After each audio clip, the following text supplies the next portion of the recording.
Do something to do with the fire department. Yeah. Usually try to get more people in the audience, not less. It's counterproductive today. I did. We should have talked about me, Scott. I think you should fire me. You wish. Already there. I want to consult legal first. Before I find out.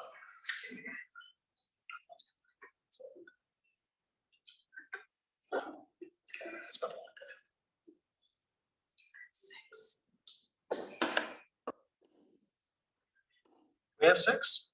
Okay. All right, we got 6 o'clock. Call the meeting to order. Start the pledge. Allegiance to the flag of the United States of America and to the republic which stands one nation under God, indivisible, with liberty and justice for all.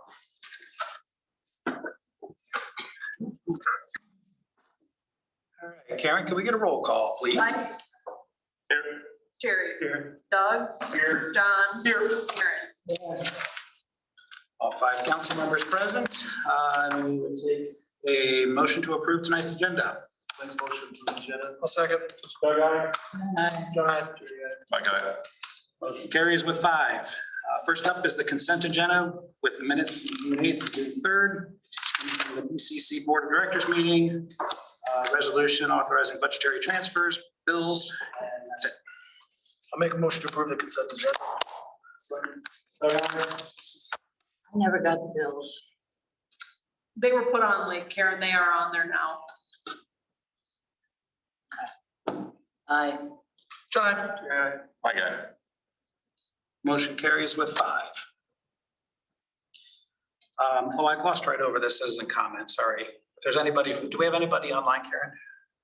Doesn't look like it. Yeah, that's you.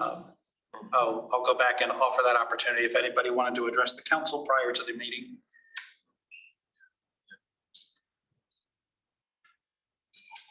All right, hearing nothing, we will continue then. First up is under the public hearings is the public hearing on Peosta Square Development Agreement.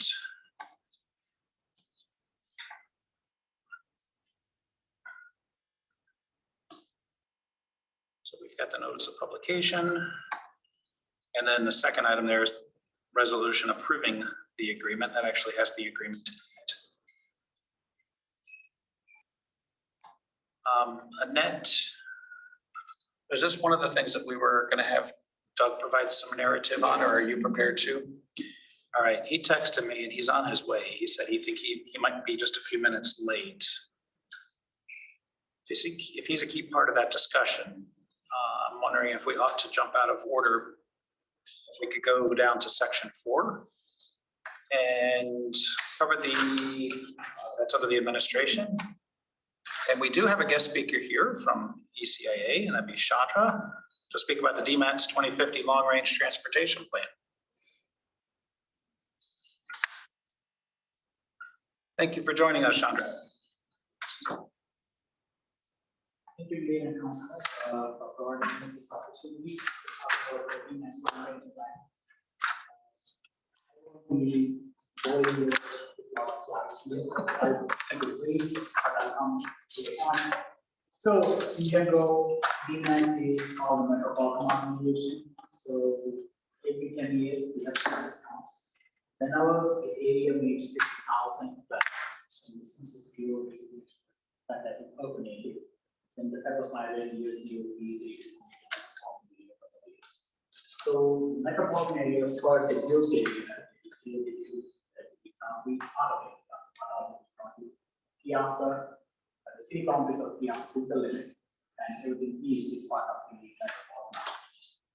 East with you and the east county and Grant County in Wisconsin. So we do the 3 DOTs, federal highway, FDA, and all that. The question what everyone asks is, okay, what does an FBO do? So most of the time, when we see federal money, so the MPOs get allocation based on the population we get from federal money to DOTs. We need to come up with a list of projects where we need to spend that money. So the question is, how are you coming on the list of projects? And that's where we do the long-range transportation plan. There is procedure we should follow the federal highway and FDA. That's what the slides will be showing about the transportation model and the volume capacity ratios and projects and so on and so forth. Literally, what the long-range plan states is any project that need to be done in the next 30 years should be in the plan. And that's what the federal highway will be funding. The examples in our area will be the Southwest Arterial, US 20 Bridge, US 20 Northwest Arterial, in the city of Peosta, the change now that's 90s. So that's what is required for anyone, any city or county seeking federal aid part of the plan. So where are we right now? We are seeking public comments and also seeking comments from member agencies. So we met with City of Vivi, we met with the county institute. So we are meeting with you today. We don't need to cover your input right now. We got almost a month's time, first week of August. What we want to do is to look at your community and come to list of projects that you want in the plan. Now, the question will be, can any project be part of the plan? Well, any project cannot be part of the plan because if you're looking at roads and bridges, especially roads, they should be federally eligible. So what is federally eligible? There's a classification map from the DOT that can, get online. You can look at and see what roads are eligible in that, and then we can go with that. Those are what roads. Trails, yes. Fire if anything will be eligible. Safety improvements is eligible. Support improvements are eligible. So have a discussion. We already made a comprehensive plan. We'll have a list of projects that go through those lists and see what we want to seek federal aid for. Now, one thing I'll advise, if the project is small scale project, we'll advise not to seek federal aid because once you touch federal money, the project will be evaluated for the person and there's a lot of reporting that needs to be done. The scale of projects that what we are looking, for example, is a minimum of $500,000 and up. So, but you might say, hey, we have a $150,000 that's fine. We will work with it. But just work through your comprehensive plan, give us the list, and see what we want us to accomplish. Tomorrow we are meeting with the mayor and the city administrator. There are a couple of projects that are under discussion, so we'll be talking about that tomorrow. And we'll accommodate that. There's one project which we'll be discussing more tomorrow, which we already delivered if we added to the plan. We did not seek your permission on it, my mistake, because it's time sensitive. We do that stuff. That's what we added. So we see at the end, you might say, hey, how did this project end up here? No one asked us about it. Well, we had a small dialogue with the board, that should be because tomorrow we'll discuss why we added and what's the next steps we are taking. So that's where we are. One question we ask always asks is, what about our interchange at 7% constants? That would be part of the long range plan, but it will be a growing project. It will be our project, it will be funded through the DOT. However, the question one asks is, so will we get the next 5 to 10 years? That we can't say. We will work with the DOT as diligently as we can. We can check with the DOT in this regard. And the answer we got is, well, based on new transportation, we will see how it's work out. We are hearing a lot of also things about new transportation that the amounts are going to increase substantially, but the costs. So one of those might help us. So that's where we are. So I'll be more happy to answer any questions for you. That's not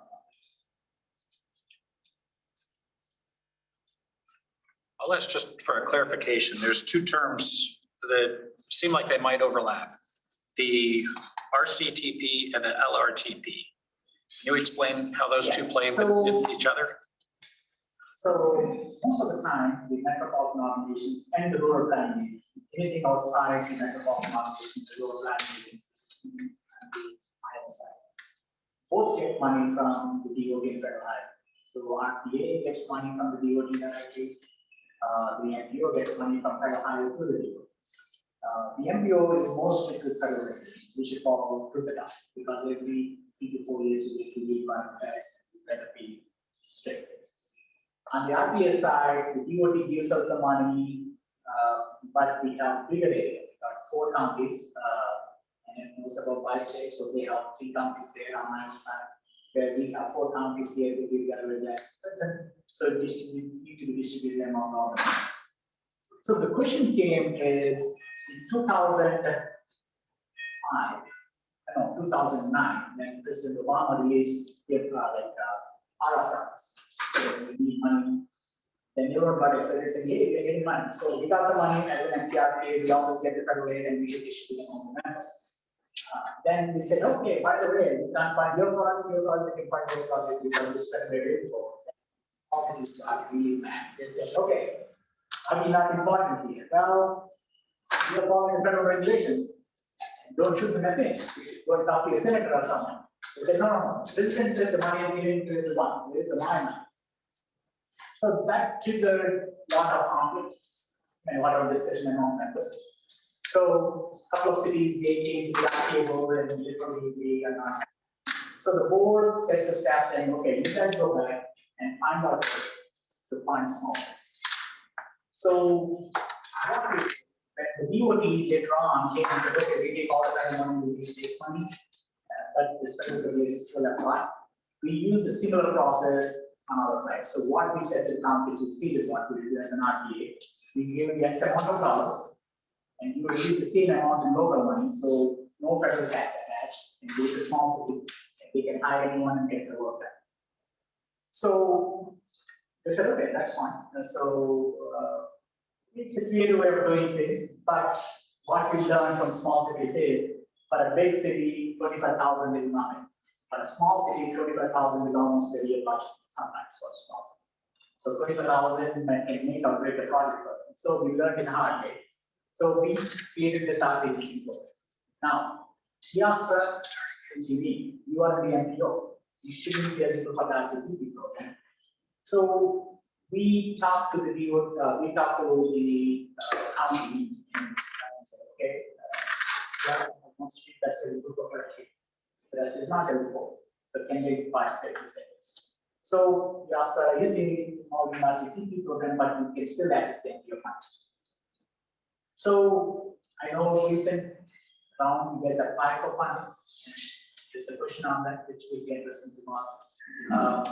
But one thing we made it clear to small cities is if a city is seeking federal aid, which will be millions, can't double dip on the small side, because then you should give a chance to other small cities.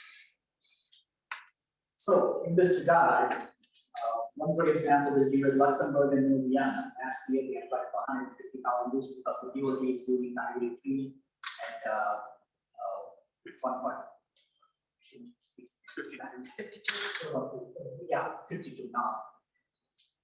But when they are resurfacing the project, there are a couple of areas within Luxembourg and Louisiana. Each one still is like 150,000. So they approached us saying, can we get money from you guys? We said yes, but the condition is you can't apply for RCTP funding. In your case, you guys apply for RCTP funding, then we are talking about the other project, which is a pretty big project. At that time, there's no official decision made. None of the parties are ready to go. But by the time we came to ranking, all parties are saying, yeah, let's go with that project.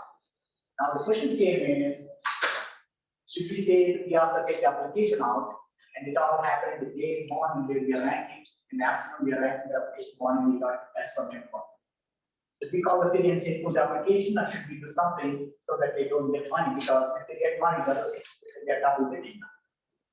So you should get, we said, okay, it is what company, it is what they apply for something pretty big, and they apply for this one.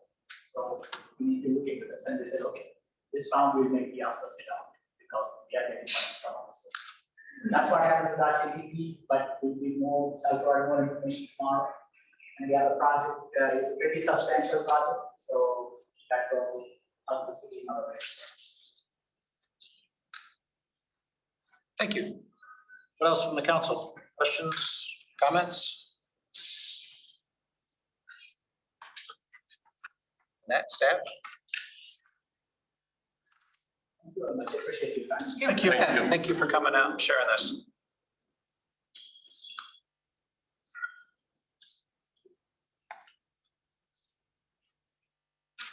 Okay, so that particular item was just for discussion and information only. We can, while we've deviated here, going to suggest we go ahead and do the Thunder Hills Water Main Extension, Kelly Oaks Creek, for the convenience of Mr. Deaver. So, Jake, if you would like to address the council through these items, I appreciate that. Thunder Hills Water Main Extension, Dean reached out a few weeks ago about putting together a concept. I shot him just a skeleton, scope, and fee to just do some conceptual engineering. And then he got back and said, just propose a full agreement to do permitting and design all the way through. So that's what I did. Hopefully, you guys have your packets. Okay. So, looking at anticipated schedule, council approval assumed tonight, final design, we should have it wrapped up by the end of August. Talked to Dean about it. We should be able to keep it under public bid thresholds, which would allow us to get it done this year. We got to go through public bids, probably not going to happen this year. Plus, it saves the city $1,000 on the public bidding process. And then looking at the construction completion by December. It is, we had topo survey for it, engineering design, did the DNR permitting, put together erosion control and the NPDS, permit number 2 for the construction site, stormwater discharge. We had some design review meetings in there that I detailed. And then I also included a little bit of time for construction admin and coordination. Probably mostly rely on Dean, keeping eyes on things, but had some time in there to watch things. Detail is a 10-week construction period, 15 to 12 hours, so pretty limited in that regard. Might as well rely on Dean. So, and then I put together an exhibit on the back, just details Dean's vision for what we want to accomplish and what we have for existing utilities out there.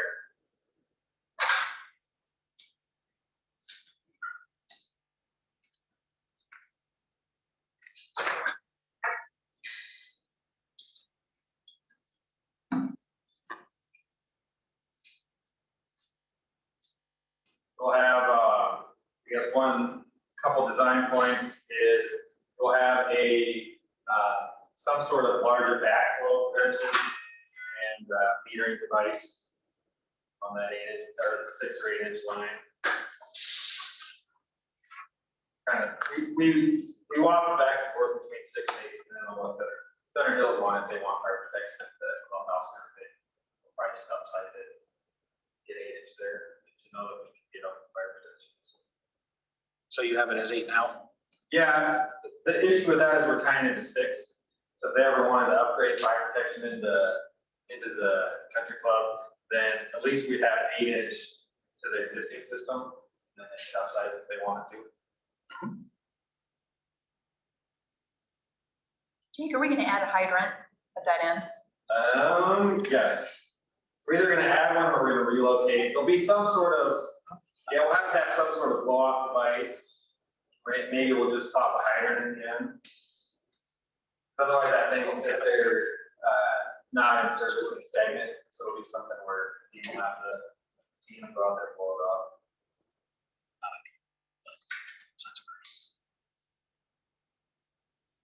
Is any of this shared cost with Thunders, or is this all city expense? I have not heard of it. We haven't yet crossed that bridge with the homeowners association. So the fixed fee, that's the actual pipe, or is that the engineering? That's the engineering and the survey, engineering, permitting, all that stuff. Construction coordination, design review meetings. I think I included 2 design review meetings with the city and or Thunder Hills, and then 1 additional council meeting. Estimated cost, do you think, just for the pipe and put it in the ground? Did we get that? Yeah, I mean, probably 50,000 plus or minus. The pipe is not that much. That size of metering and backflow prevention stuff is pretty spendy. That installed cost is going to be right over half of it. It's a pretty straight shot from what it looks like, though. Right, it's just going from the road to their connection. This is for an emergency? Yeah, the intent, to give you a more complete answer, Doug, in non-committal, but in conversation, not a commitment, there was an understanding there were likely to be some cost sharing. We haven't been specific about what. And yes, the intent from Thunder Hills is to have this as a backup to their existing system. So if their system were to go down for some reason, they would be able to, with a phone call to the city, our city staff would be able to turn this on and feed city water into their network with the appropriate provisions that there'd be no way for that water to come back into the city. So hence the backflow protection. There'd be a meter or something right there at Hills, on Thunder Hills Road.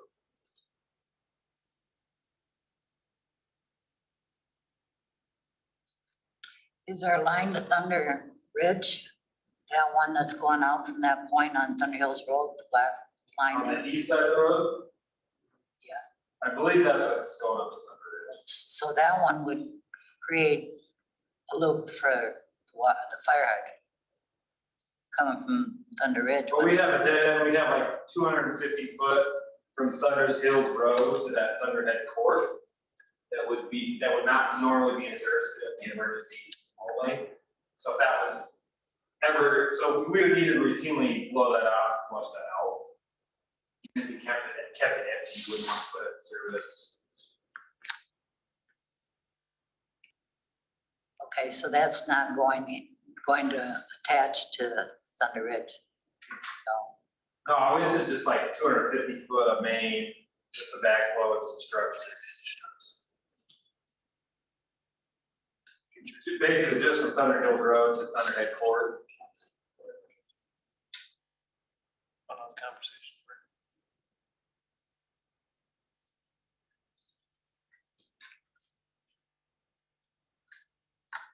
So it would be just a deadline, basically? Until It'll just be a deadline, yeah. For emergency use only, go turn a valve when they needed it. Blow it off and then the thing would be in service. So does this add or put ownership to their service in any way for the city? Is that why we're looking into this, or is this just a good gesture for the? What communication have you had? I guess we're trying to get on the same page. So they're looking for the backup, as they know their system is aged. So this provides a convenient mechanism for them to have a backup for water. For the city, it establishes a water connection, much like we have with Thunder Ridge, which we don't forget that this is an unincorporated area of the county. So if at some point there's an annexation discussion, the water system connection plays into that discussion.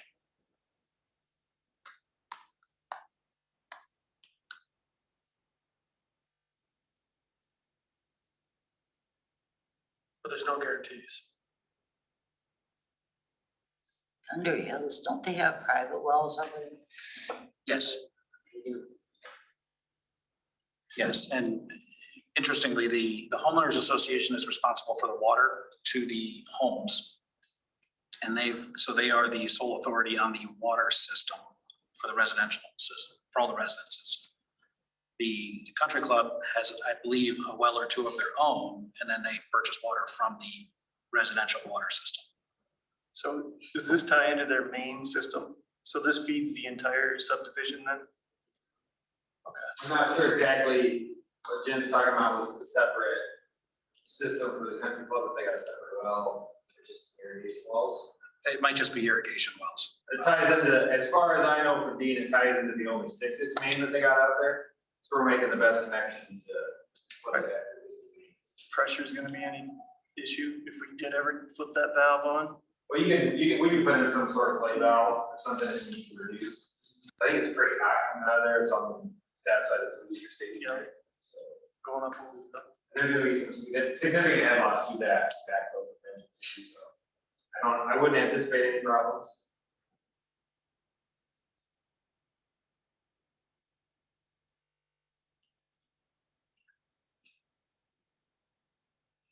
My expectation is that as we get into this, that the homeowners association will participate in the cost to some degree. That's already been part of a conversation. So right now, we're just doing the engineering, basically to get that all squared away.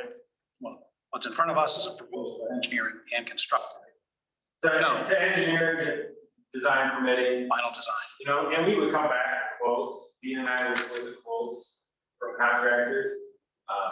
Come back with 3 or 4 quotes for construction before so it would be approved again by the council before it would ever move. So basically, this is for design. It's basically design, but I didn't want to come back. When we get through design, come back with an amendment to cover construction costs. I wanted all that in this initiative. And once we get that number, then that would be the conversation to have with finalists to figure out what they want to do, what they really want to do. I'm on the issue. I mean, I like the idea, but at the same time, we're kind of sticking taxpayers' money out there without any commitment from them right now. Because we could go through the design and they say, we ain't gonna reimburse the city anything. Why should we do that? Is it an investment? Well, on the other hand, if our water went down, we have to go back on, a valve should work both ways. Oh, I don't know if that'd be enough to do anything though. I don't think you want, I don't The think. engineer made a really goofy face. You'd have to be the pool. I don't think you want their water. No, that was the only thing I was thinking with the private wells. That Is there any risk if you ever did turn that on? Would there contamination into our Have site? to come back. Well, it's probably different aquifers. You probably all use waters. I don't imagine that they're on probably the same aquifers you guys, but I don't know the hydrogeology. But they're not. Okay. To the You probably question, don't want to mix water. Fair. And the flow going in would probably be better than the flow coming back, so That's what I would guess. I doubt that would happen. so to the question earlier, the reason for the city to do this is a longer term view that this land, these homes, this area would eventually annex to the city. This is playing to that future state. Like I said, I mean, I agree, it's a good thing. I'm just thinking someone sees us put money out there for something that may or may never happen. And I guess I'd like to see something in front of us before we start putting pipe in the ground, some type of agreement with them. Oh, absolutely. Yep. I think for the design, Yeah. I don't think I have a problem with the design. It'd be nice to know what the conversation, like with the homeowner association over there too. Just kind of get a feel for how they're thinking long term, so. Is there anything there, that connection we can do in case birds needs water ran to them? If we're gonna have an open hole in the ground, is there something there we can put a T and a To the valve in? west of Thunder Hills Road. Yeah. You already got 10-inch main on that side of the road. I wouldn't put any provisions in there right now for that. Nice part about birds though, we got that whole subdivision to the south that you can probably drop up into. And connect either on each one of their drop down Yeah. legs. Birds, you got water at least on 3 sides of it. Yeah. So. But this being a connecting point for the entire, except for the golf course, whatever they have for additional water, that's kind of nice. Yeah, and even if they annex, I'm guessing they're not gonna buy water from me to water the grass. Oh, yeah. Yeah, the variable there that goes with the construction cost is also what our billing structure will be for whatever water is used. Similar to Thunder Ridge. Could be, doesn't have to be. So we need a motion to approve the design. Is that what we need? Yeah, that's the action in front of the council now, is to approve the project, to complete the design, to get to a construction ready. We'll make a motion to approve the Thunder Hills water main extension design. Second that. John, I, That's right. Sorry, did I hear 5 ayes? Aye. Aye. Okay, motion carries with 5. And while we've got you at the podium, Jake, you want to talk about Kelly Oaks as well? Yeah, so last time I was here, we talked about Kelly Oaks and potentially going back to Catfish Creek for funding for that project. The last site visit we had with the SRF and Idols folks, with Amy and Eric, Jerry, you were there, Dean was there, everybody was there. They had a preference towards a rock weir check stabilization in those 2 main drainages going through the park versus the streamline for the flow line stabilization that we initially talked about. So we put together a concept and a quote that's before you. we inquired with them for design guidance on what they wanted to see. It's always kind of iterative with SRF and IDLs on the SRF sponsored projects. Design, you propose something, they get you back more guidance, just we get you back. So we're kind of in the middle of that right now. So we put a concept with some rock rear checks. We designed the cuts based on their guidance and estimated rock quantities to come up with a cost for each rear check you see, which was the main cost of the item. The conceptual cost is really similar to the flow line stabilization we talked about. That was that. When initially we talked about flex mat or similar. Flex mat's the concrete domes. It's kind of cast and matting. They weren't as keen on that idea as the rock rear checks. I would agree with them that the rock rear checks would look more natural out there than armoring the flow line. So we bring the conceptual cost back and just discuss with the council if there's any questions on how we got here and if we want to pursue. I did talk to Eric Strenkel last week about it. He said Catfish Creek still has some money. He wasn't sure if there's more project need out there than what they have money for. So he could not guarantee that they would fund an application, but he said they could certainly bring it back to them, especially if that stormwater ordinances are all approved. It was a sticking point with them. This is actually less than the flex mat was when we first looked at it. Was that around 175,000 estimated? I think, yeah. So I thought they were both right around 100 construction costs. Did you say this cost estimate is per rock rear? Yeah, in the detailed estimate, so we looked at both ravines and laid them out because they have specific guidance on where they want the outside of the downstream weir to match up with the toe of the upstream weir. And that determines your width. So we estimated rock quantities to come up with those costs. So that's why you'll see a different cost per each between the east and west ravine.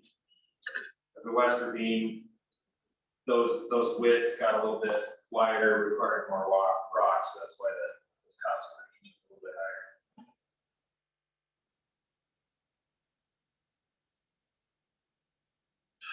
higher.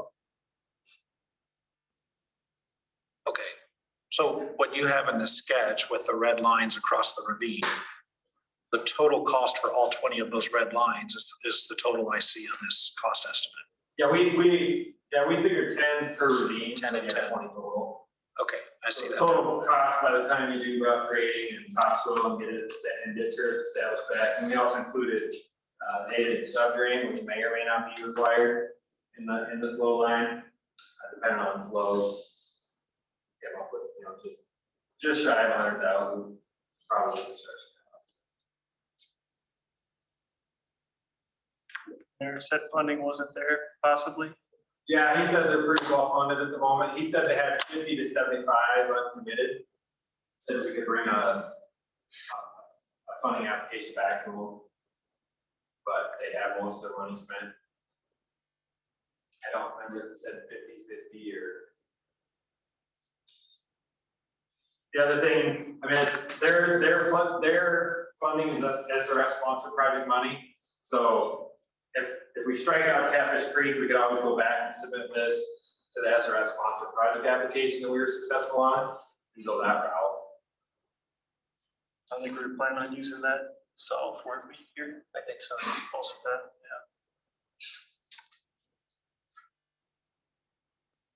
yeah. Yeah, we discussed the Catfish Creek because that would be additional money on top of the SRF sponsor. If we strike out with that Catfish Creek, we could go back to SRF sponsored projects or see. Next year they'll have more funding, though, correct? Catfish Creek, they'll take it, reset I'm everything. not sure exactly how. I think that's the way that works. They're generally unfunded unless like the Butte, the county or something gives money. They're not funded by the state anyway. The state will help them get set up and fund the watershed management assessment. and plan, but as far as any money for implementation, they're pretty much on each watershed authority is. At least that's last I knew a couple years ago, there was some watershed authority meetings. Do we have any money in the budget for this? Karen? I can't answer that question. Is there park funding yet for Kelly Oaks? I thought we had some in there. Or we can move it out. Not where? I don't know. But we did it 50-50. Or we did the 50-50. That's the concern. We don't get anything. Yeah. We don't have the money there. 14th is the next Catfish Creek meeting, so. I can plan to attend if you'd like to go back and talk to Eric and see if I get an application submitted or. I can call him, or if you want to talk to him about the meeting. It's down at. I'm fine either way if you wanna spearhead it, I'm happy to let you lead or otherwise like. You know a lot more about it. Okay. And you've been in conversations with everybody and Yep. developed it, so, I'll get with Eric and I'll plan to 14. yep, that's down at River Museum, 5:30. In the park reserves fund, you currently have 103,000. It's at 5:30. I'll see what his thoughts are, if he wants us to get an application all put together and submitted prior to the meeting, or just talk about it with the board. Or whatever is an application. I'd like to see what's available and then keep moving forward on the park. I mean, this is the one thing that we had to get done over there, and then everything else we kind of had afterwards, just stabilize the water bank. So are you saying see what's available? Well, now that we actually have a design, an actual design that's been approved by IDOLS and everything, we go back to them and see what kind of. And we have the stormwater ordinance and everything, in place, so those are all the catch points. Right. So. If we move forward with this and then apply for money, or can we do it that way? I would think we go back to talk to Catfish first. I mean, either way, we'll have to submit this back to Amy with eyeballs, and Eric will want to review as well. I don't know if they'll want to review it at this step, or if they'll want us to get like more like a 50% plan set together. But the stuff was, everything was kind of put on hold while the comp plan and everything was finished up. And the Whitewater Creek discussions and Water's Edge discussions will happen, so. Wanted to bring it back up. I'd like to be available first, right? Yeah, yeah. Hopefully it's 50-50. Right. Hopefully we're able to get 50-50. So. This is on our agenda as a discussion item, potential for action. Do we have a motion we want to make tonight, or are we going to let this go without a motion for tonight? I'd say I want to see what Catfish Creek's got. Catfish Creek has said. So I'll talk to Eric, make sure we're on the next agenda for Catfish Creek Board. See if his thoughts are put an application together ahead of time or wait till after the board discusses. But Nice to have that on the meeting or the 14th. Yeah. That we can actually make an action on it then.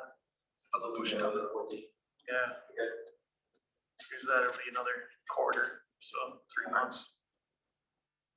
Okay. Awesome, thank you. Yep, thanks everybody. Thank you. Thank you, Jake. You guys saw the MSA projects update? Yes. Yeah, that was very convenient. Thank I'll you. try to do that. Like, I don't know if I'll get to it every month, but as long as we got multiple things going on, try to keep it all in line. Great, thank you. For those of us doing this on a part-time basis, that helps.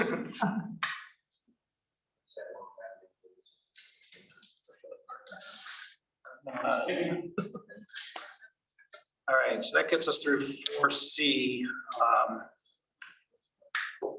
I'm going to suggest here, let's roll through the remainder of section 4, at least the next 2 items. Try to make efficient use of the time of some of our guests here. So the next one up, if we keep going in order, is the mobile food truck ordinance and amended application. In the board docs, we've got the original food truck application and we've got the revised one. Karen or Annette, did somebody want to talk us through the changes? Basically, at that meeting that the PEP group was at, we talked about not requiring all of those and just having check boxes for, so that was the only changes we had made to the application. Just rather than needing copies of everything, check box and put the onus on the food truck operator that they do have the items that we were looking for in place. There were not any changes made to the ordinance, but I wanted the council to see this. Okay, is this for this information or action? Doug, were we gonna rewrite the ordinance or what were we gonna do with the ordinance? Yeah, I think it's, the ordinance would need to have some redrafting. So this was just more for discussion and confirmation that you'd like to go that direction. Okay. I did have one question. I know we've got a separate resolution for the fees, but I see the fee printed in here. It's printed on the application, Okay, but it's not in the ordinance. understand, but the fee is different for different entities, right? Oh, we haven't yet changed the ordinance to read that way. Correct, I'm getting ahead of things. correct. Okay, I take my question back. Any questions or comments from the council?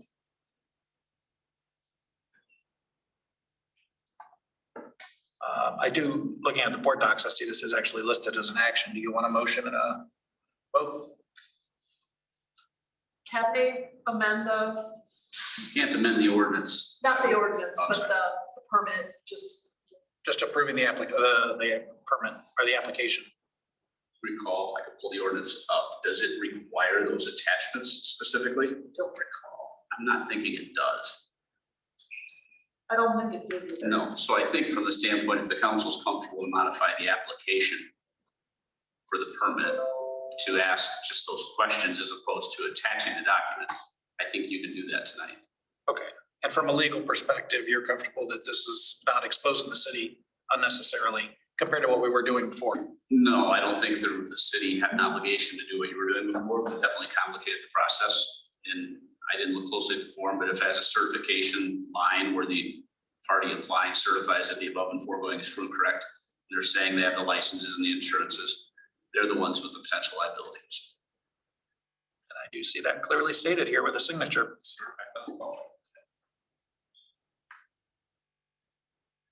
Okay, anybody from the council feel like have a contrary? That I see as one of the application contents is proof of food service permit, safety certificate and inspection reports. It says proof of food service permit, safety certificate and inspection reports. Yeah, I think you could interpret that proof as being their certification that they have it. I don't think that's a reach, you know, as opposed to saying we want to see a copy. The proof is that they're certified that they have it. Either way is perfectly legal on the city's part. But the problem city staff was having with the folks in the public were getting them to produce those items on a timely basis because they're last minute. So if they have a food truck and they're going out and about serving out of it in communities, they're getting looked at by the health departments in those counties. So They're gonna have it on. they're gonna have what they need. The only thing, and I think I mentioned this in a prior meeting, the one thing that seems to be maybe missing in most of their files would be potentially a sales tax permit. I think some think they're exempt from that, and the health department probably doesn't look for that necessarily. But that's not necessarily the city's role either, unless you wanted to make it your role to say, listen, Iowa code requires you pay sales taxes, quite likely, and we want to be sure you're following the law, so produce your sales tax permit. That was the biggest hangup though, when people were trying to get a permit, that number were like, well, I don't have one and I don't have to because I don't have to. It's like, well, you do have to, you know? So, but again, that's not necessarily the city's obligation. That's a state sales tax revenue issue that they'd have to address if they got called out on that. All right, so sounds like we're gonna let this go without a formal action, but Staff's asking for any comments, anything, any feedback from the council? Fine. It's good. Revised permit is fine. Is it gonna provide the relief you're looking for to streamline the process? Hope you. Great. Thank you for preparing that, Karen. Have we had quite a few more food truck? We haven't, business? no, not since, the school thing. All right, we'll move on to the Peosta mini storage building permit. See, you've joined us. Would you care to address the council?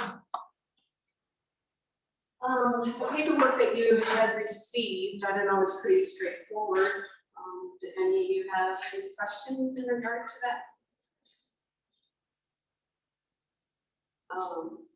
Those are additions to existing buildings that I have.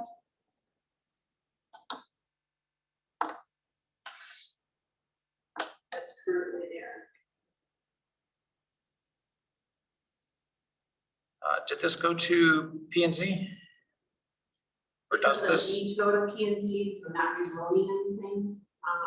Okay, It meets all What is it? requirements. What is it currently zoned there? C2, Currently? Wasn't this part of the land that we annexed in? yes. The property? Yes. So then it's actually agricultural. Yeah, and I did talk to Doug on that, and, we had a conversation, and he, with that new map that you put out, and you were, Yeah, at a recent meeting, remember we had an updated zoning map? And Deb was paying attention and looked at that and saw that it showed it was all ag one, and we met and talked about it. Under city code, when property is annexed into the city, it is zoned ag, it comes in as ag, regardless of what it had been zoned in the county. Now, in our discussion, Deb indicated that this had been zoned C2 out in the county. I didn't confirm that, but I wouldn't be surprised. And then some additional ag ground that hadn't shown any commercial development was also zoned C2 while it was in the county, so up along Birch Road. So before it came in, there was C2 zoning, but that C2 zoning would be as described and defined by the county code of ordinances, not by the city code. So it comes into the city as ag. So as this sits right now, this is what would be called an existing non-conforming use. It's a commercial use on an ag zoned lot. Sometimes you'll see in an annexation agreement wording that says, when you annex me, we are agreeing up front that I will be zoned a certain way. That was not in this annexation application, because after meeting with Deb, I did ask Karen for a copy of that just to review it. This lot and this use, the current use is clearly commercial, whether that would be C2 under city code or C1, but it is commercial. But it's not yet zoned commercial.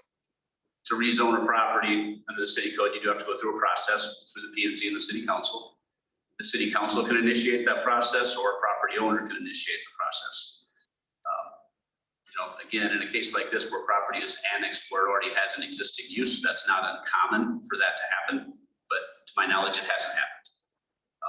And this is a unique case too, because of how far along the city is with the comprehensive plan and the PUD planning for this whole area. So you've got two things going on here. You've got your PUD, you've been working on this near completion, and you've also got the fact that this, right, wrong, or otherwise, is zoned Ag 1. It hasn't been changed yet. How far along when are we expecting the PUD to be done? I think the last date I heard, Mayor, was July. generally July, next month. And that'll address the zoning.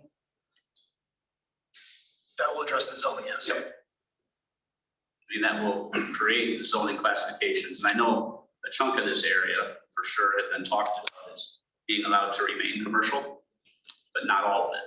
That according to I shouldn't say it maybe that way, but the discussions have been amongst those talking about the PUD that some of this could remain commercial. I think the goal going into the PUD, none of this would be there.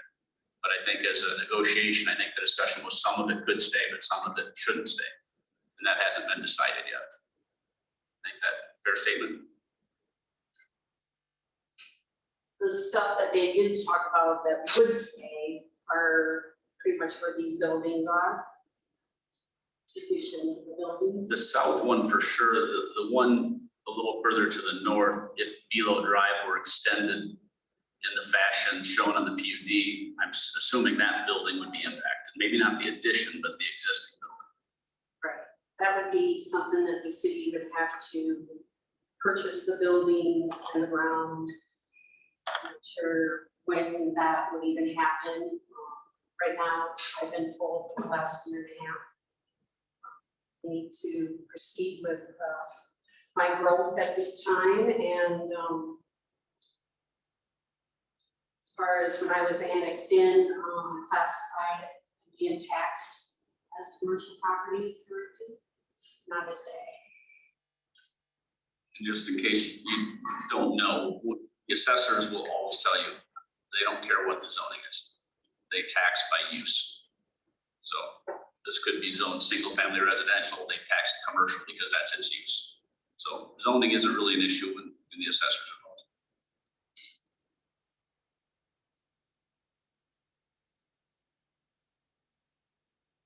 I guess my thoughts are, we're this far along in the PUD, is that we should wait till that comes out. Does that mean that the city's gonna buy my property? Potentially. I'm not making any guarantees, but Because that's what is stalling me is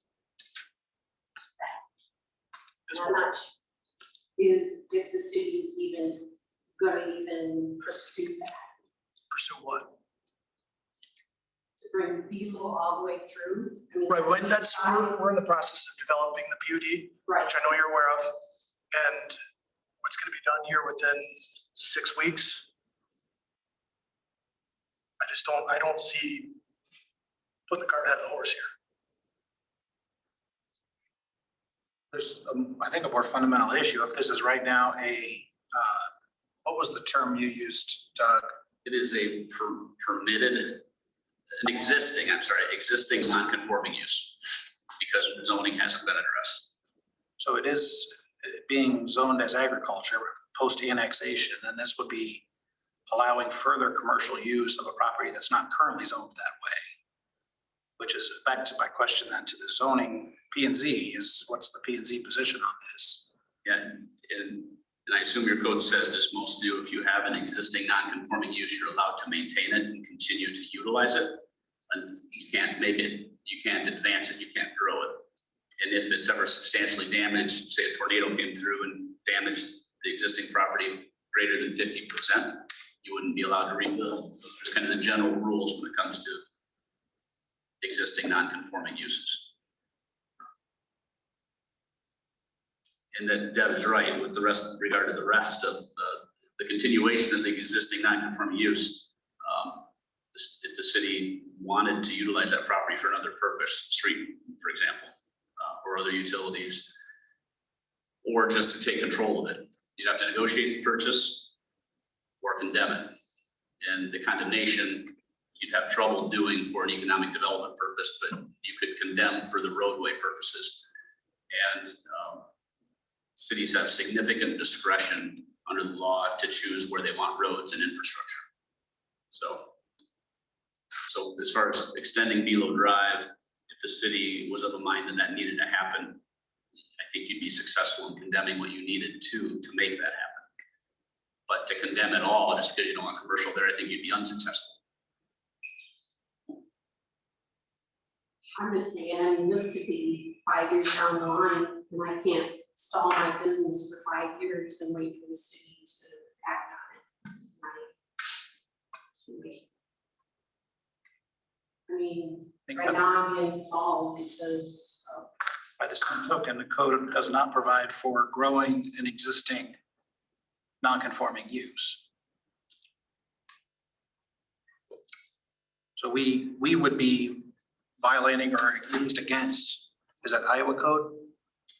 Well, I'm sure it's in your code of ordinances and there's references to the Iowa code, but in your city code, at a minimum, and again, this goes back to my conversation with Deb, a lot of times in an annexation like this, where you're bringing in property that already has a current use, that's discussed and dealt with right away. That wasn't the case here. If it was discussed, it wasn't memorialized in the annexation agreement, and there was no formal steps to go P and Z, have a public hearing and rezone it. So by the language of your code, you really can't permit additional commercial growth on ag property. What you would need to do is to move towards the rezoning of this to allow this to happen. PUD aside, that would need to happen before legally under your own code, you could issue a permit for commercial development on ag property. Because commercial use is not considered under your ag ordinance as a permitted use. So we would be in violation of our own code if we approved this permit tonight. I would, in my opinion, yes. And again, maybe that's because there was a missed step when this was annexed. It was always intended to happen, that it was to be rezoned. But the city records show that that didn't happen. And the annexation agreement did not address it. So what conversations were outside of that, I don't know.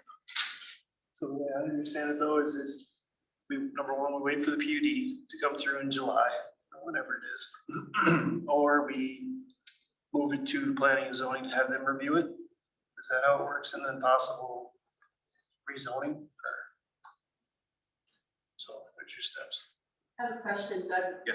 When I talked to you about that new map, you said that would just take a next step and you would follow through with that as far as when I pointed out that the substation, mini storage and Mrs. Call's place was. I'm sorry, that last one was what? Mrs. Call's in the corner there. Overworth, Callahan?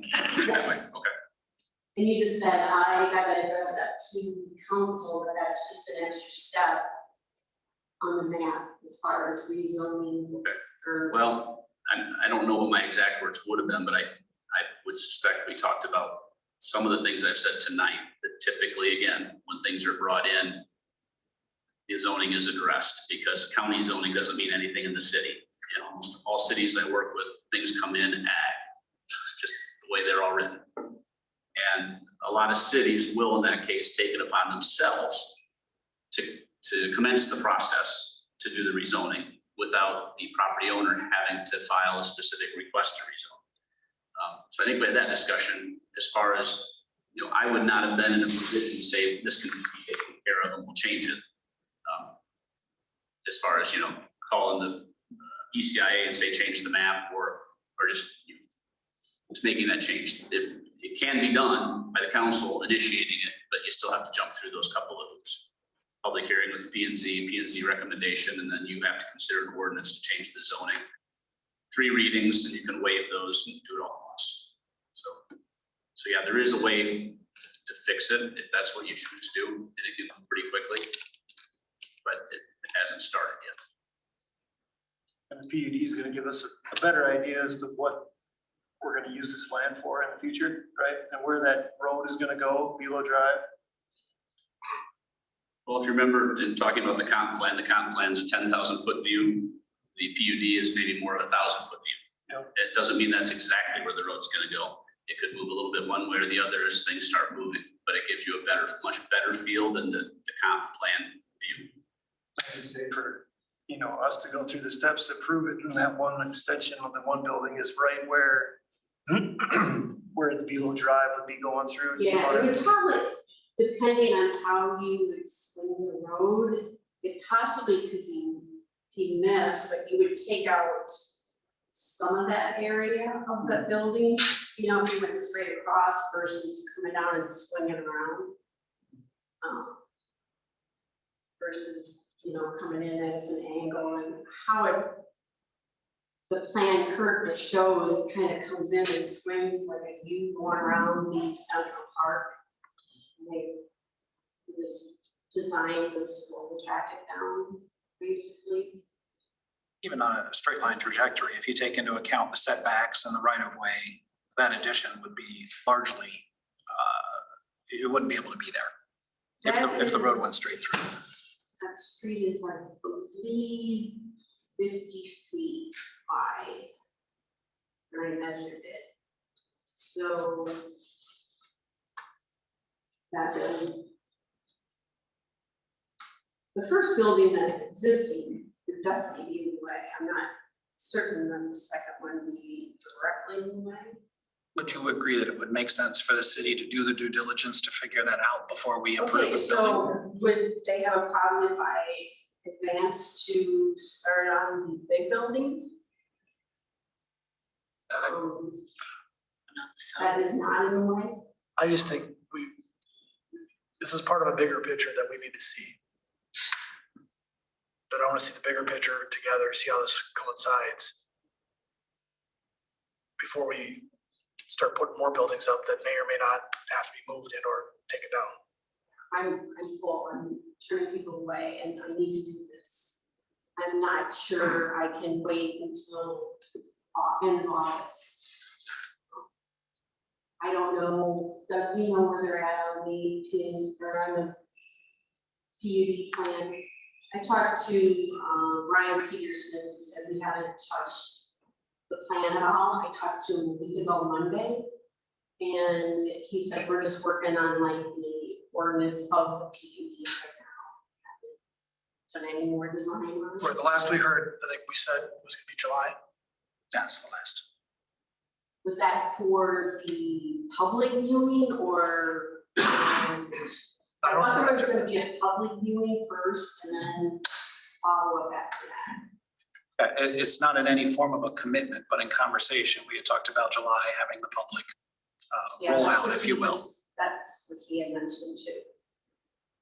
So if that's on board, it's good, my contractor, you know. I'm just stalling. I don't have the answers for my people that I have a waiting list for, so I thought I'd proceed and try to get something started here. Understandably. I guess my thought is the PUD put aside. My biggest concern is going against our ordinance. I mean, it doesn't matter if we got any design going on or not. If that wasn't even involved, we still have an ordinance issue going against our ordinance that we put in place. Right. So we need to fix that hurdle before we could do anything, which would be You have to rezoned. rezone it, right? That's reasonable. Right. So you're better off waiting for the PUD to come out. 'Cause, I mean, that's at least as far as us go, wait for the PUD to come out versus rezone it and then have a PUD come out and then rezone that. Right? Well, and I know, again, back to the PUD discussions, which Deb has been part of, there's been some discussion that everything below the Below Drive extension south that exists could be zoned commercial to allow this type of use to continue. But, you know, that hasn't been approved by you folks. That's, in the end, the council has to approve that. That's just been one of the discussions as a way to try to work with the property owners. The building that lies in the way of Below Drive, you know, with the zoning over that strip, if you will, be zoned something other than commercial to make it clear that, you know, that building can't be added onto, can't be made larger, because the city will likely in that PUD plan condemn that and want to take it out at some point. We don't want to have to condemn a more expensive, larger building. And that might be the same issue then you'd have with the building, depending, and this will be a question for Ryan, I guess. I don't know that he's seen this or not. Yeah, for Ryan. If there's any extension of Below Drive that could be implemented that would not involve interference with the more northerly addition Deb is proposing. If you understand my point there. Yeah. And then the storage sheds that are not being proposed for addition right now next to the substation, and depending upon advice from RDG and the council's decision, that area will either be zoned commercial like its current use, or it'll be zoned residential and that commercial use would stay as an existing non-conforming use. So I think to the point, I forget who was saying it, but if you were to right now jump into this and rezone it, say in the next 3 weeks to C2, and then 2 to 3 weeks later, you're looking at the PUD and its approval, and then you approve that could very well change the zoning change you just changed. But those are things you need to at least think about.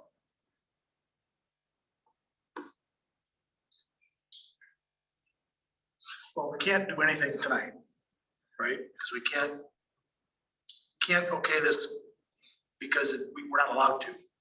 under your ag zoning ordinance, this would not be permitted. So I think if you did anything tonight, the typical, and Karen can help me with this, I would say your typical rezoning process would be for an application to rezone being filed with the city, then that goes to the P&Z. The council can also initiate rezoning. And I think if you initiate it, there's no fee, and you can basically say, we'd like to direct this to the planning and zoning board to look at from a rezoning standpoint. And then goes on their agenda, they schedule a public hearing and begin that process. Can we do that after we get the PUD? Do you know what I mean? Since it's gonna be in July, that way the fee's waived. You know what I mean? Yeah, that's up to you. But the PUD is gonna, What, we'd have to wait for the PUD, which would be coming in a couple weeks, right? And then your application or our issuance for this review would be at no charge. The fee would be waived, basically.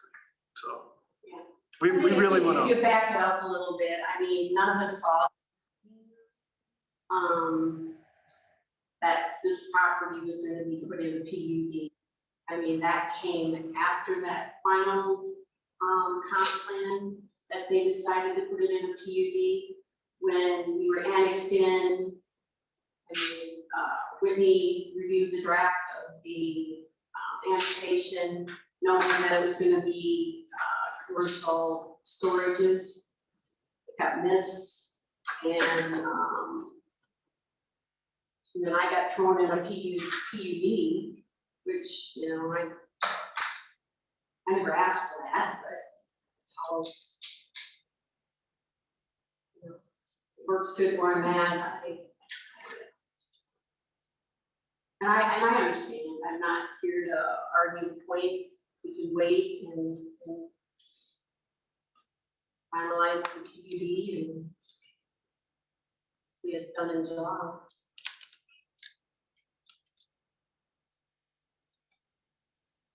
So then for the council, we let this go without a motion, if that's what the council's desire is. Or we can, I guess that would be the appropriate step. All right, any other discussion? Any other motion to be made? thank you. Thank you, thanks, Dan. All right, at the risk of losing my place, I'm going to suggest we go back to the public hearings. Got some gentlemen in the room that have been very patient with us thus far. So we've thrown the sequence of events totally out, so let's go ahead and start with 3F, Prospect.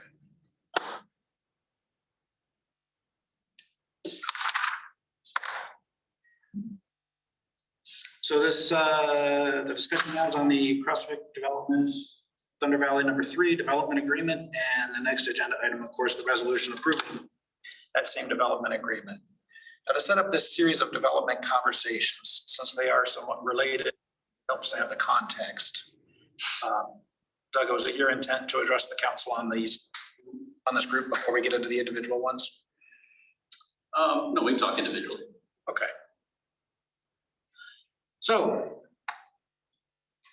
3F has the notice of the public hearing. 3G has the actual development agreement.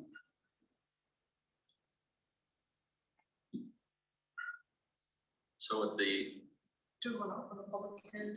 yeah, Yes, we need a motion to open the public, no, You can open the public. I will open the public hearing on Prospect Development Thunder Valley #3 Development. let's debate that with some other councils. They take a motion to open the public hearing and a second to close it. The council's already moved to have the public hearing. So if they don't vote to open it, they're kind of going against the action already taken. I think it is in the mayor's duty or the mayor's role to open and close. That's it. This is a unique development. 18 months in, I'm still figuring it out. This is a development agreement, unique to me, I will say. You guys recall, we talked at the last meeting, or when we talked about the development agreement, a certain amount of the increment being created in this development is going to be eligible to be rebated. Under this development agreement, about 70% of it, I'll throw that out, 70% of the increment created, the eligible increment, is available to be rebated. This particular development agreement allows 42% of that eligible increment to be rebated to this particular developer, Prospect. 28% of that eligible increment is going to be held or not rebated. The idea being that as other things happen, somebody comes in and builds an auto parts store, they build a restaurant, whatever the case may be, they would then be able to take advantage of some of that additional increment that's going to be held on to, if you will, or not paid to this developer, so that they can be incentivized to build some other projects the city would like to see. 2 lots of this Thunder Valley have been excluded from this development agreement, so the increment created on those lots doesn't count. And those are the 2 lots associated with the dimensional project and the jumbo project. Okay, so those are out. All the other lots are technically eligible. However, they're only eligible if in the end it's an eligible project. And this is a commercial tax rebate agreement. So residential development, residential growth, and the increment created by that is not eligible to be rebated. So if on some of these lots, a duplex gets built or a 4-plex or a 12-plex, apartments going up, those are going to create new tax value. That value is not eligible for rebate under this agreement because it's residential growth. And you'd end up looking at a residential TIF agreement, which is legal but different. When you do a residential TIF, you have to take a portion of the increment you bring in and set it aside in a fund and use that for low to moderate income projects. It's just different. And that, to my knowledge, is nothing the city has done. And to my knowledge, when that came up, when Whitney was here, the city wasn't interested in getting into the residential TIF arena. Okay. And this discussion will come up when we get on Peosta Square, because it's kind of a sticking point there. So this particular case, you've got some infrastructure put in, you've got a lot of empty lots. As those lots develop commercially, new tax value will be created. And as that commercial growth happens and there's new increment, the portion of that eligible will then be rebated to CrossFit under the terms of development agreement. However, the new increment by residential will not under this agreement.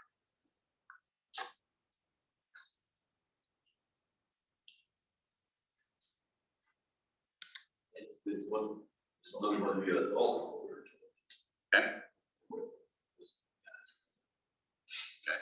And that's in a conversation I had with a different developer today. I kind of had that same message. So they not quite those exact words, but that's not what they understood.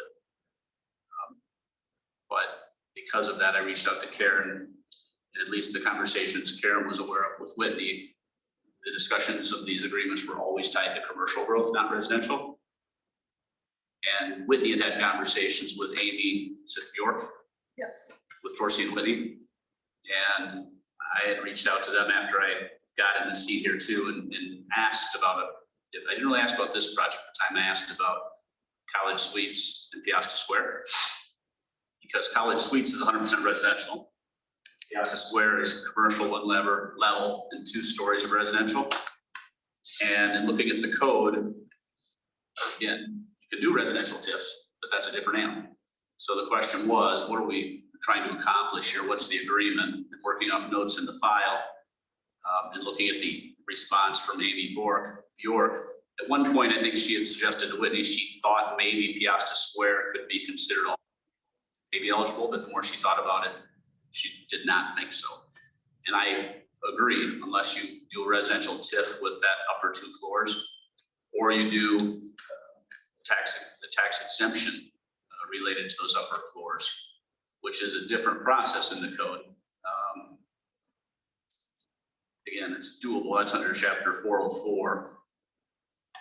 And it's called an urban revitalization tax exemption. You can do that for residential, multifamily residential, et cetera, where it's a similar process to the TIF rebate process, where you went through and amended the urban renewal plan, the urban renewal area, and now you're providing a rebate. So they pay the taxes, and under the agreement, you give some of those.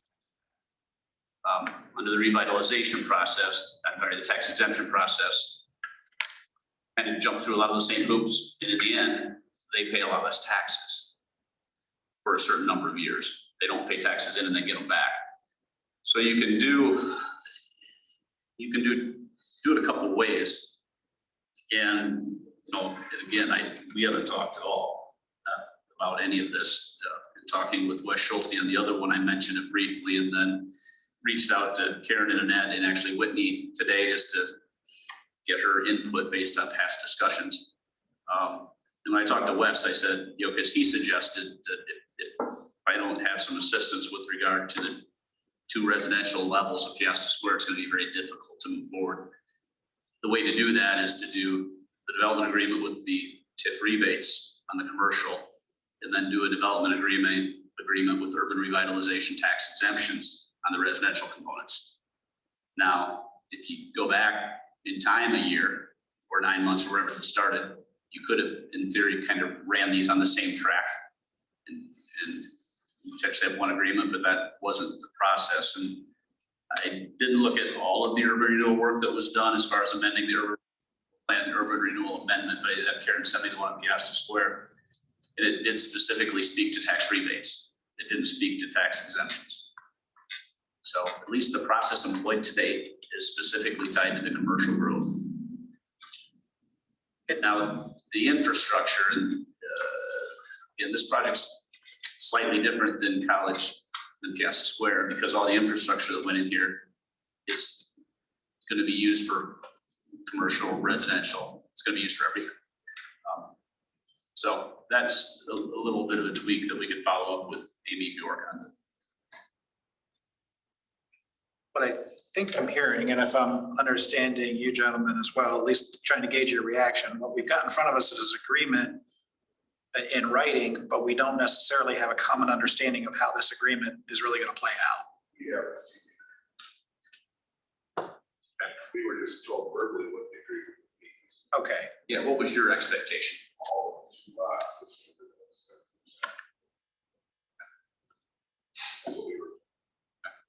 All but the 2. So you were anticipating that this would apply to the residential as well? Yes. Okay. So at this point, it sounds like we've got, understand. The point I was going to. Because before we actually, it's not we created a new company, me and other new brothers started development. So, and under that assumption, we agreed to buy those 15 lots for apartments, and when he actually was asking when we're going to start apartment, the city needs apartment projects. So, and she basically promised before she's going to leave, she's going to have a leave there. That would happen. We already process to build. I understand. All I was going to try to establish here is that what we've got in writing doesn't seem to be clearly understood by both parties, and it may not represent what we really want. So in this particular one, it sounds like maybe we don't want to move this agreement forward. We need to go back and have more conversation on this. We can get you a copy, or it's on the city website. Iowa Docs.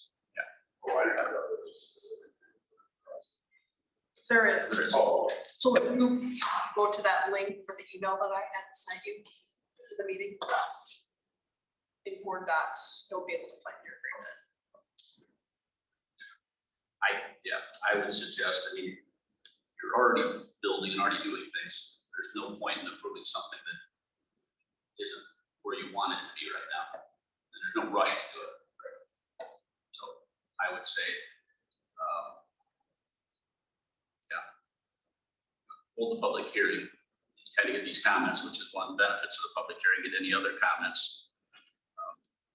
And then close the public hearing. And it's really not tabling the resolution, because if you have a move to approve the development agreement and second it, there's nothing on the floor to table. A lot of councils do that, and it's not right, but it's not critically wrong. Better action would be just to, based on the discussion at the public hearing, we're going to postpone further discussion on the development agreement to either to the next council meeting or to 2 council meetings of that nature. So I'll first ask if there's any other comment for the public hearing before we close it. Then we can take a motion to close the public hearing. You just close it. Just close it up. Oh, okay. Hereby close the public hearing. Kind of like an auctioneer, going once. Twice. Public hearing closed. I know it.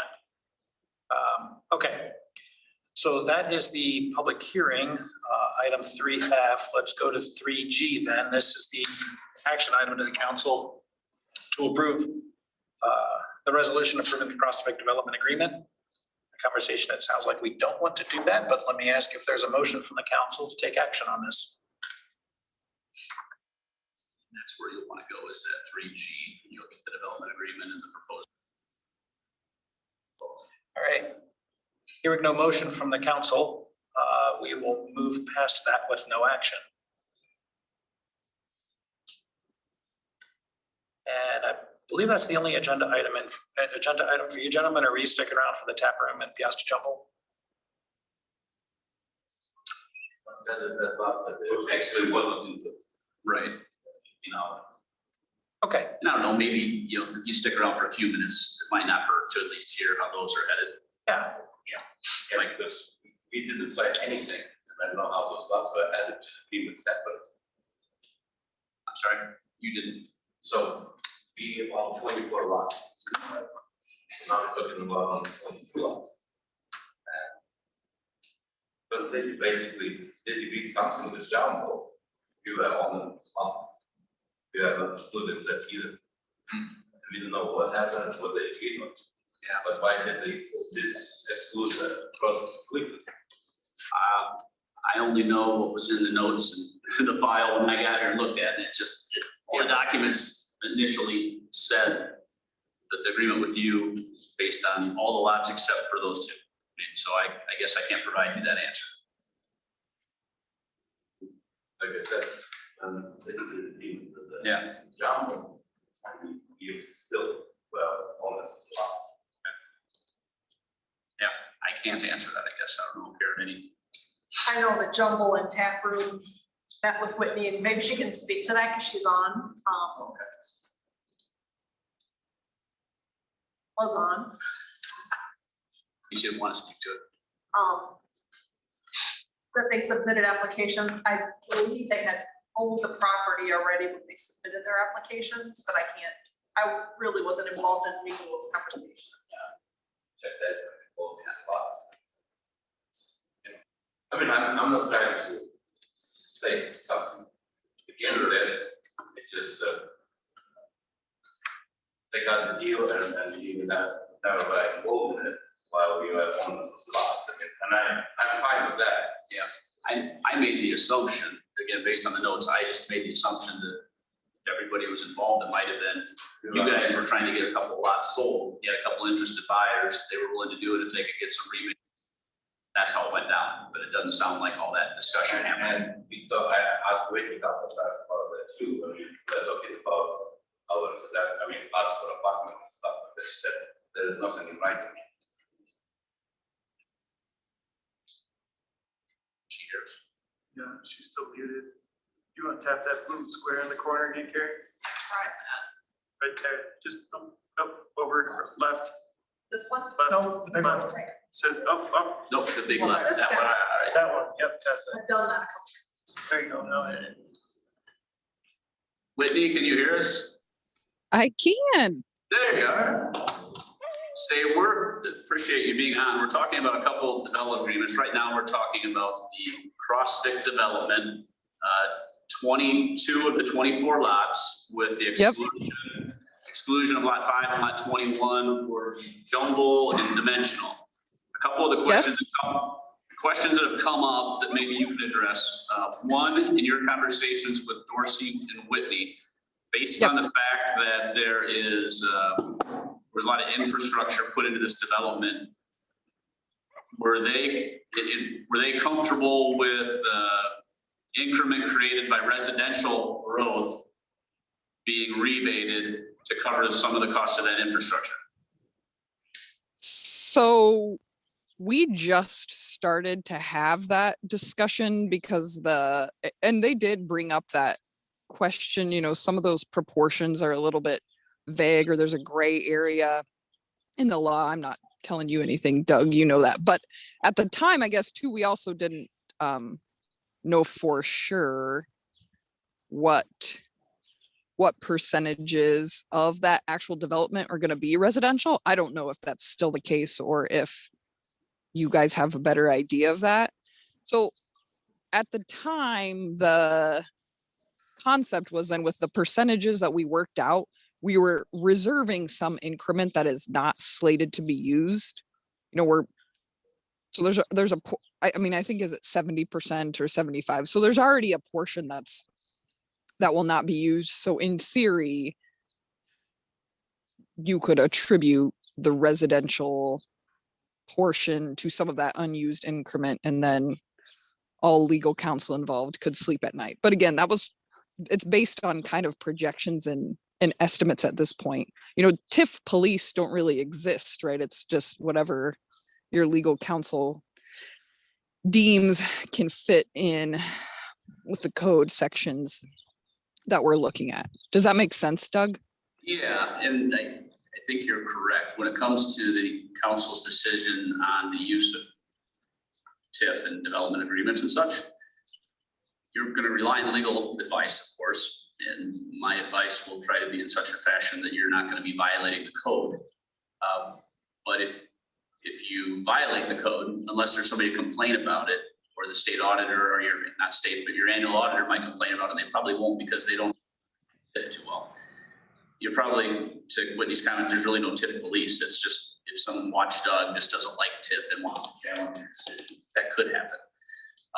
So I do think, you know, when I'm thinking about this particular development with the infrastructure improvements, unlike Peosta Square, and we'll come back to that, there's a lot of infrastructure in here that in theory, some of the residential growth increment could be used to provide a rebate because of the infrastructure installed to serve all of the development. That's not how it's written, but that could be amended to reflect that. Deciding exactly what those percentages are, I think we'd want to have something on paper as to how we got there. So if it got questioned, we'd have a process, but I think that could happen. So that may get us closer to where these gentlemen thought they were going to be, because you were familiar with the 70%, Yes. the 42 and the 28. And Whitney, on that, the numbers were 70% was going to be eligible for rebate, 42% of that 70% was going to get rebated to CrossFit. The other 28% was going to get held to be available for use with other commercial projects that might happen on some of their lots for the actual builder, if you will. Is that a fair statement? Yep, that's correct. I mean, the 70% was really, you know, negotiating on the behalf of the city. That's my number. Because this really is it's a great TIF project, right? I mean, infrastructure is the #1 goal of TIF. So this is a very true, great use of that financing vehicle. But it was CrossFit's request then that some of that 70, I mean, we were under the assumption we're going to write the check for the 70 at some point to someone. That split was at the request of the developer, or, you know, why we came up with those two numbers was in collaboration for them, because it really will not affect the city's bottom line. On one hand, it helps the city promote people actually developing and growing in those lots because there's some rebate eligible for them, and it helps developers potentially sell lots because they're more attractive due to that rebate. Right. You know, I think John says everybody likes a sale. Well, it's not a ton of increment available to the buyers, but it's something, and something always helps, just knowing there's a little bit available. If the buyer builds, they're going to create more increment too. That'll change that calculation. Absolutely. The other question that came up is, when did the decision, or how did the decision get made to eliminate or take lot 21 and lot 5 out of the mix? Was that just how, I guess that was a timing. First of all, I'd say that was a timing. Those deals came to the table, and those deals were also pretty direct responses to city goals and gaps. You know, I don't know that we wouldn't have necessarily made that deal with anybody, but the coffee shop and brewery have been the battle cry ever since I got here, and from my understanding, long before I was in Peosta. So those deals were ready to be done early. I mean, I think even they had to wait to get the land sale. So those deals were negotiated. We met with those business individuals before we had the TIF discussion with Brett and Slavic. So I know that the TIF policy at the time that was in place, the 15-year 85%, you know, that was a policy that we shopped particularly to those businesses we wanted to fill gaps.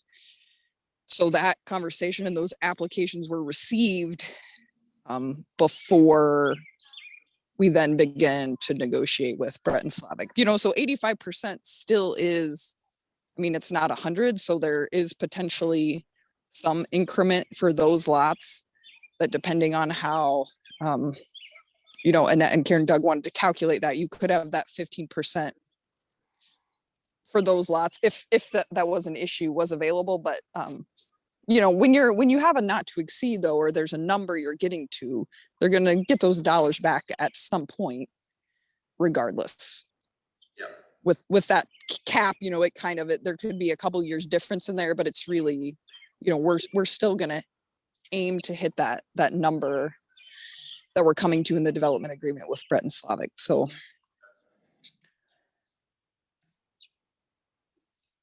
that's sort of how we ended there. Okay. Are you going to stay on for a bit to talk about a couple of these other ones? Yeah, sure thing. Because we kind of left CrossFit and we jumped into another one, but then we saw your name up there and it made sense to address the CrossFit one. So the CrossFit one, we're taking action on the development agreement because the term expecting. After hearing a little bit more input from Whitney on this, and go back to the drawing table a bit and try to, I'll try to draft it in a way that meets the expectations, with some additional background to support the council's decision. And I'm making an assumption here that the council's comfortable with that 70% rebate, 42% Slavic, 28%, and that the entire increment created in that development would be eligible in making those calculations, but for lots 5 and 21 is what you just explained. So everybody's nodding their head to kind of at least proceed with that design. That's been the previous understanding. Okay. Yeah, no, it sounds like that's entirely appropriate. Does that work for you gentlemen as well? We'll go back and try to work out the fine details. Yeah, it will be a promise. Okay. Yeah. If, why don't you have emails for somebody? I'll get an email and I'll stay in touch. Either Annette or I will stay in touch with you. Yeah, that's not working. Get on those. I'm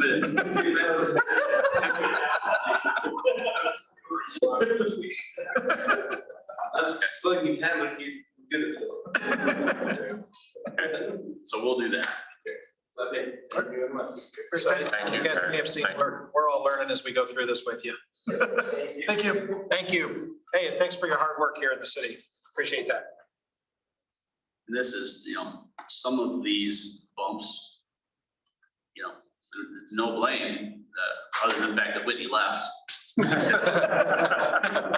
It's just, you know, it's hard, you know, and when I left Monticello, the same kind of things, you know.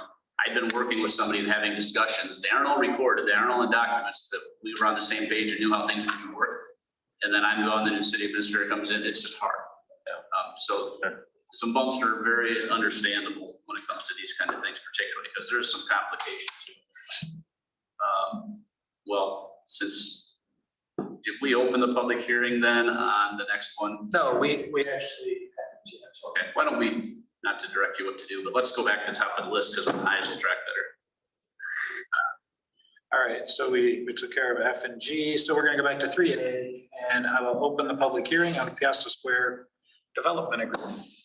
Okay, so the Peosta Square Development Agreement, at our last meeting, when we set the public hearing, you did some preliminary approvals. Since then, I cleaned up the development agreement, so they won't read exactly as they read then.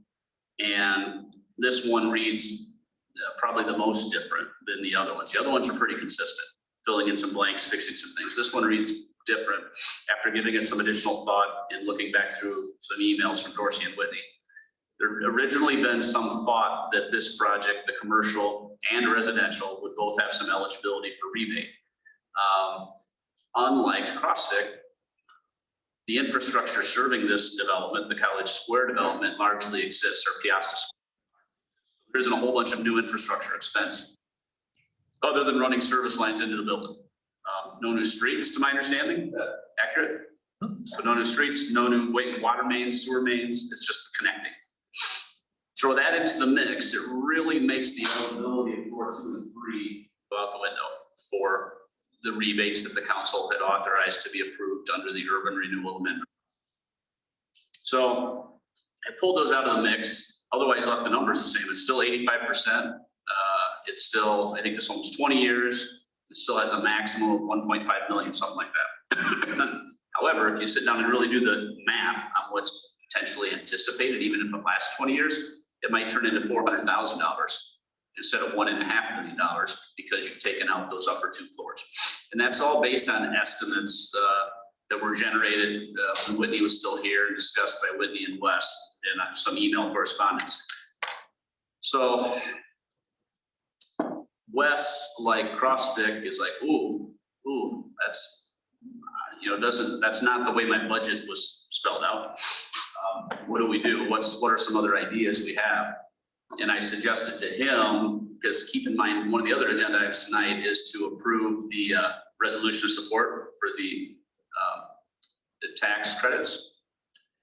And that has some deadlines, so he needs to get moving on that. So I think the development agreement related to the commercial lower level is in the packet in such a way that it should and could be approved tonight. I think then step 2 would be for me to come back to you and to talk in more detail about the tax exemptions for floor 2 and 3. Providing some amount of tax exemptions so that he basically would end up with the result he was thinking he was going to get. We're just going to have to do it by 2 different approaches. And that wasn't contemplated, I think, originally when the urban renewal process gone through, so we'll have to do some things. But I think, again, based upon what he was planning to do, what he's expecting via incentives, that might be necessary to make this work. And then, so I'm looking at that, and that's when I reached out to Karen this afternoon to get me a copy of the urban renewal amendment so I could see that. And I copied Whitney in on that, and it kicked back to me because she no longer gets her Peosta email, but Karen emailed it to her correct email, and then Whitney responded. And she said, you might need to look at the urban revitalization tax exemption, which is what I had mentioned to Wes when I talked to him earlier today as well. So Whitney, want to add anything to those comments? No, other than I can tell you that that's something I've learned since I have been gone. I would not have thought to layer tax abatement and TIF in a similar property, but it's actually, I mean, it's very common where I am now. So, and you're really just in the environment, construction environment right now, cities are doing whatever they have to respond to the gap. It's just really pretty simple. Developers have a gap. We have a limited number of legal tools, and that happens to be one of them. So, there's a lot of other strategic decisions you guys can have with that tax abatement, if you want it to be specific to this property or you want to look at tax abatement all over, but you wouldn't have to do that. But it's an option to keep it moving forward. And we know workforce is a serious issue. So I think everybody would know this would be a justified, decision to really seriously consider how to keep this project on the rails. And Whitney, is the history of it correct that originally there was some discussion with Dorsey that maybe it would be all eligible? Probably not. Yeah, because really it works both ways. Sometimes there's projects that are like mostly residential with just a few, like 1 or 2 commercial suites. So sometimes attorneys wrestle with, can they apply the abatement to all of that? And in this case, it's the reverse. Can they apply the, the TIF? Can they take increment from all of that? So she was just really, she was trying to find a precedent for that. And so at a certain point she thought she had, and then we just, we weren't able to find that legal framework. Yep. And I would agree with that. That's, again, the preliminary development agreement. When I created that, based on the notes I had, I just kind of put it all in there. And then as I'm fine tuning it and actually looking at the law, I'm like, this, I'm not sure I'm comfortable with this under this approach. So I think it's fixable. And again, the council would have to decide to what extent you want to abate taxes on those upper two floors. So I would need to sit down with with Wes, look at numbers, talk to Annette, and bring a proposal to you. But that seems to be the best approach for that. And if the development agreement is approved tonight, and I did talk to Wes about this, even though it's, as he understands it, this is tied to the commercial side only. It would put him in a position to use the approval of this development agreement to fill in the final terms that he needs in the tax credit application, so we can get that on file on a timely basis, and then we can move into that next step. So that would be my comments, and I think my recommendation if you want to continue to promote this project, I guess. So we are still in the public hearing. Is there anybody else that wants to address the council?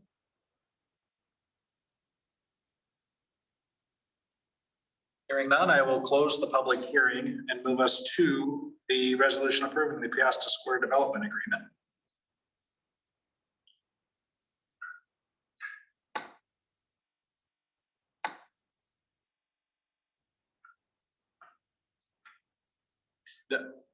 I don't know if this is the right place to ask this, but we have stayed away from residential TIF, correct? Is that, so given this kind of scenario, is that something we should reconsider? You can. I would, the benefit, maybe it's my take on it, the benefit of looking at the tax abatement versus residential TIF. Tax abatement doesn't create that additional burden of maintaining an urban revitalization fund. Okay. I don't believe. Okay. And it also, if you only, you can kind of pick and choose a little bit more. So if you pick and choose to do it only for multifamily residential opportunities, for example, maybe even say we're only going to do it for multifamily residential that also has a commercial component. If you start doing residential TIF, you may start having every new residential development wanting it. Okay. Sure. Opening the floodgates a bit. And I don't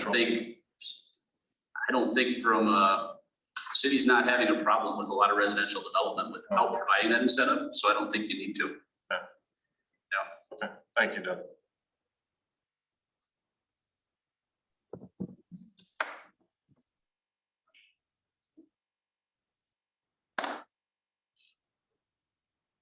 Just on one clerical note, the very last item on the last page Of the development agreement. of the development agreement, it does make reference, factor the available TIF estimate, and then references item 7. I think that means item 6.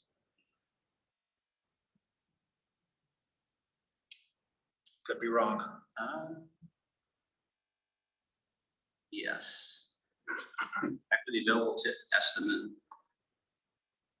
Yes, that should be 6 on the Exhibit B company estimate worksheet. AG. Don't ask me how my eye saw that. No, it's good. That's probably carried forward under the other development agreements too, so we'll get that correct. Get that all. I'll make a motion for Peosta Square development agreement. I'll second. Okay. You're nine. Sure, yeah. Mark, aye. Motion carries with 5. These have got to get easier, right? So the next one is the resolution of support for Peosta Square Workforce Housing Tax Credit. That resolution is in the board docs. And this does explain that there's 8 to 10 lower level commercial units, 34 upper story residential units. Some references to the fact that the housing is to support commercial industrial employers in the community, kind of the workforce housing piece. And that the resolution has been requested by the developer to be used for the workforce housing tax credit through IDEA. One of the requirements is that the incentives the city is proposing to pay equal at least 1,000 per dwelling unit. Now, in this case, the rebates aren't tied to the dwelling units. However, the amount being paid under the development agreement on the commercial unit is on this project is definitely far in excess of 1,000 per unit. So there's one blank where it says now therefore be resolved, paragraph 1.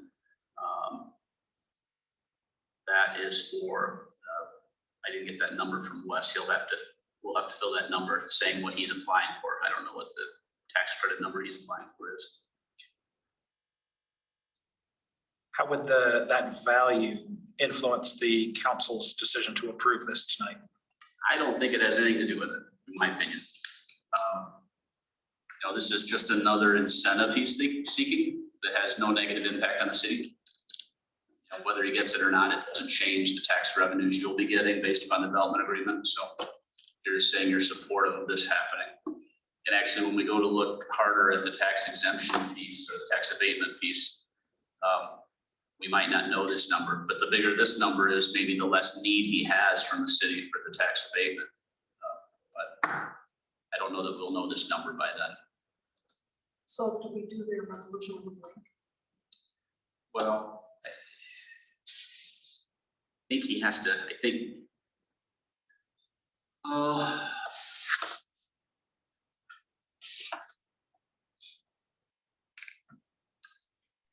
the council, I think you could do one of two things. You could approve it, subject, with the understanding that the developer will provide the information for that blank.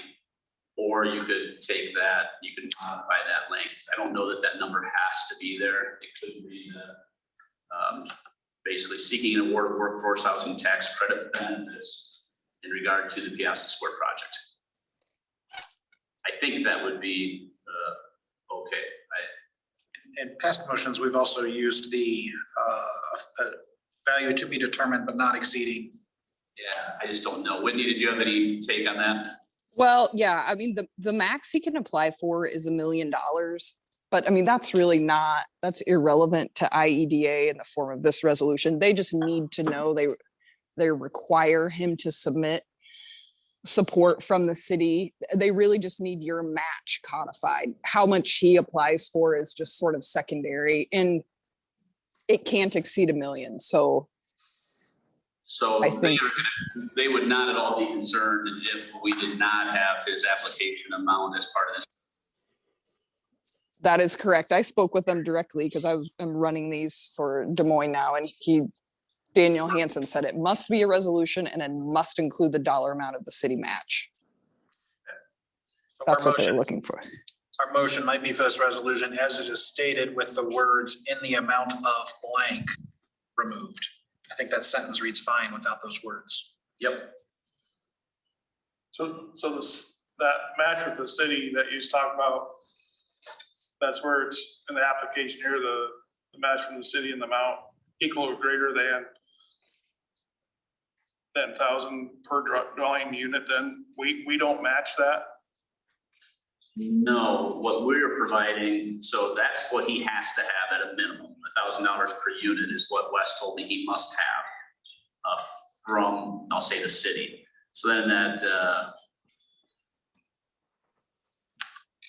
later in that, well, the next paragraph is when it indicates that the city development agreement's been approved, provides for tax incentives, total tax incentives based on new valuation added by improvement of the overall incentive being paid over the course of 20 years by way of tax rebates and having a maximum valuation or cap totaling 1.5 million. I'm hoping that's adequate for what he needs, because we don't know exactly what the rebate will be. No, we know it'll be at least $1,000 a unit because the overall rebate, there's no way it won't be at least $40,000. I don't remember how many, was it 34? Units. Yeah, so it has to be at least $34,000. And so I would hope that that language would meet what they're looking for. So we could approve this amended resolution without the dollar value on item 1. And if it's later deemed that it needs to be different, we would just bring another one back to the council for. You could, absolutely, if it needed more detail. Because this does say what, it says two things. One, it says it's gonna be at least 1,000 units. It says, and it won't exceed, 1.5 million over 20 years. So it doesn't say we think it will be 440,000 over 20 years, but that's such a guess. I don't know if there's a lot of value in that. I'll make a motion for the amended resolution support for Peosta Square workforce housing credit. I'll second. Okay,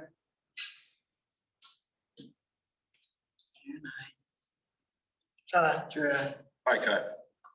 Motion carries with 5.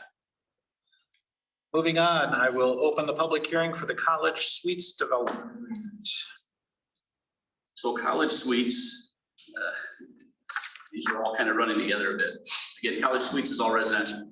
And I just explained to you that you can't really give residential rebates because you need a residential TIF. However, this one falls into a little bit of a gray area. And I do feel comfortable, along with the reviewing notes from Dorsey Whitney as well, to kind of supplement my opinion. This is a dormitory, largely, and it's tied directly to NICC. It's for NICC students. So it's got a significant commercial connection. So based upon that, this stands out as a different project. It isn't, at least again, my understanding is that this is going to be strictly and solely used for NICC students. It's not anybody and everybody to rent. So it's tied to the college. It's for the benefit and growth and stability of the college. Because of all those things and the commercial connection, this is eligible to be treated as a commercial improvement.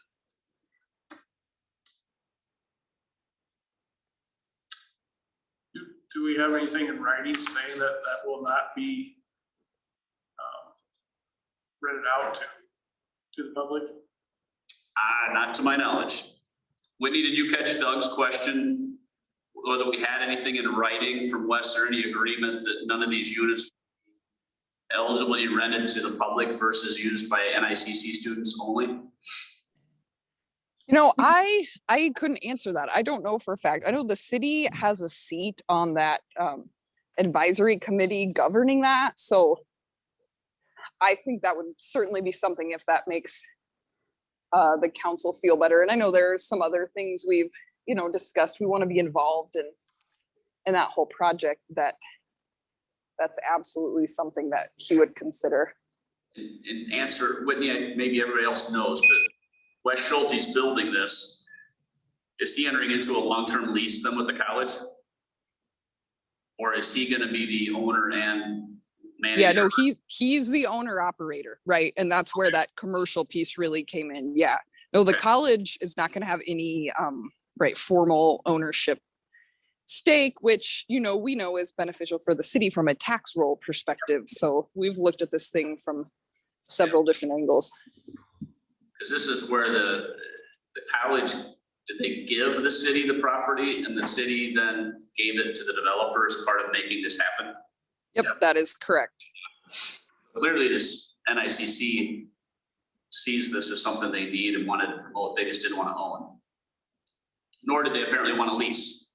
So right. They just wanted somebody to do this because it will be helpful for years. Okay. Just my big concern is another developer comes to town and sees this and says, well, this is gonna be for college students. And we have nothing to back it up saying, they signed an agreement saying that they're not gonna rent it out to public. This is strictly for college use.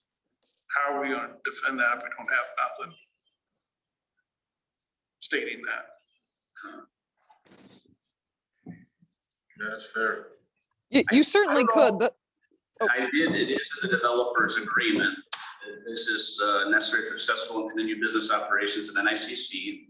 All of said residential apartments are reserved for students of NICC, restricted to and not offered as residential housing to the general public. Later in the document, every year, he has what's called a company's operational certifications. When he makes his request for rebate, he has to certify that he's, basically following the terms of the agreement. In the event he started renting or wanting to rent apartments outside of NICC students, if you will, he would in theory be violating the operational certifications, and the council may decide he's not eligible. Perfect, thanks. Yep. And I should point out too, when we're talking about all of these agreements, they are all subject to what's called annual appropriation. So every year the council will consider approving the next year's rebates. And then, because Karen will need to know that to do the certification to the auditor that we need X number of dollars of TIF to meet our obligations under the agreements. And if you didn't do annual appropriation, when you look at the city's debt capacity, you'd have to look at the life of this agreement and estimate how much you were going to pay out every year of the life agreement, add that all together, and that gets treated as a debt.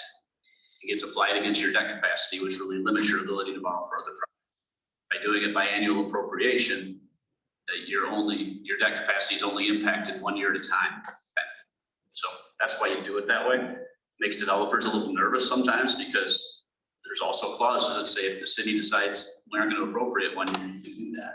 You really have to have a good reason, and if you do that ever, developers all will know that, and they won't be wanting to be here. So, but the main reason you do it is just to preserve your debt capacity. So this particular project, one thing all these agreements also have is what's called a base valuation. And that is a number Karen got for us from the assessor. Basically, what was this land worth before this project? So that base value on this particular project is about $136,000. That base value, the taxes on that will be paid as they've always been paid. They'll go to the city's general fund, the county's general fund, everything. Money above that is the increment that gets divided, rebated according to the terms of the agreement. And you can add that the value of that land will change significantly once there's a revenue bearing property on it. So there will be additional increment on that land that everybody will benefit from. Yep, and in all that increment too, let's say there's a new project and it creates $1 million of new value that's all subject to being that 85% rebate. Well, they aren't getting 85% of that taxes on the million. They're getting 85% of taxes on maybe 69% of that million or some other number, because all the debt service levies, the school, the city, the physical plant equipment levy, those things are considered exempt levies, and they're spelled out in the documents. Those taxes that get collected on all that new value goes to the city debt service, goes to the school debt service, the school's PEPL. So it's not like all of that new value, the taxes on the new value aren't all going back to developers. There's a lot of good things as far as helping the school pay down debt and cover other expenses too. So well, that's probably been covered with you guys before, but it's an important reminder, I think. The maximum payout under this agreement is $2 million. It's over 15 years at 85%.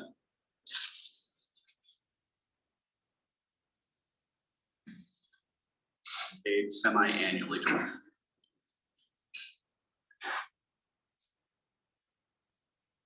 I'll make a motion to approve the resolution. We're still in public hearing. I'm sorry. Close it.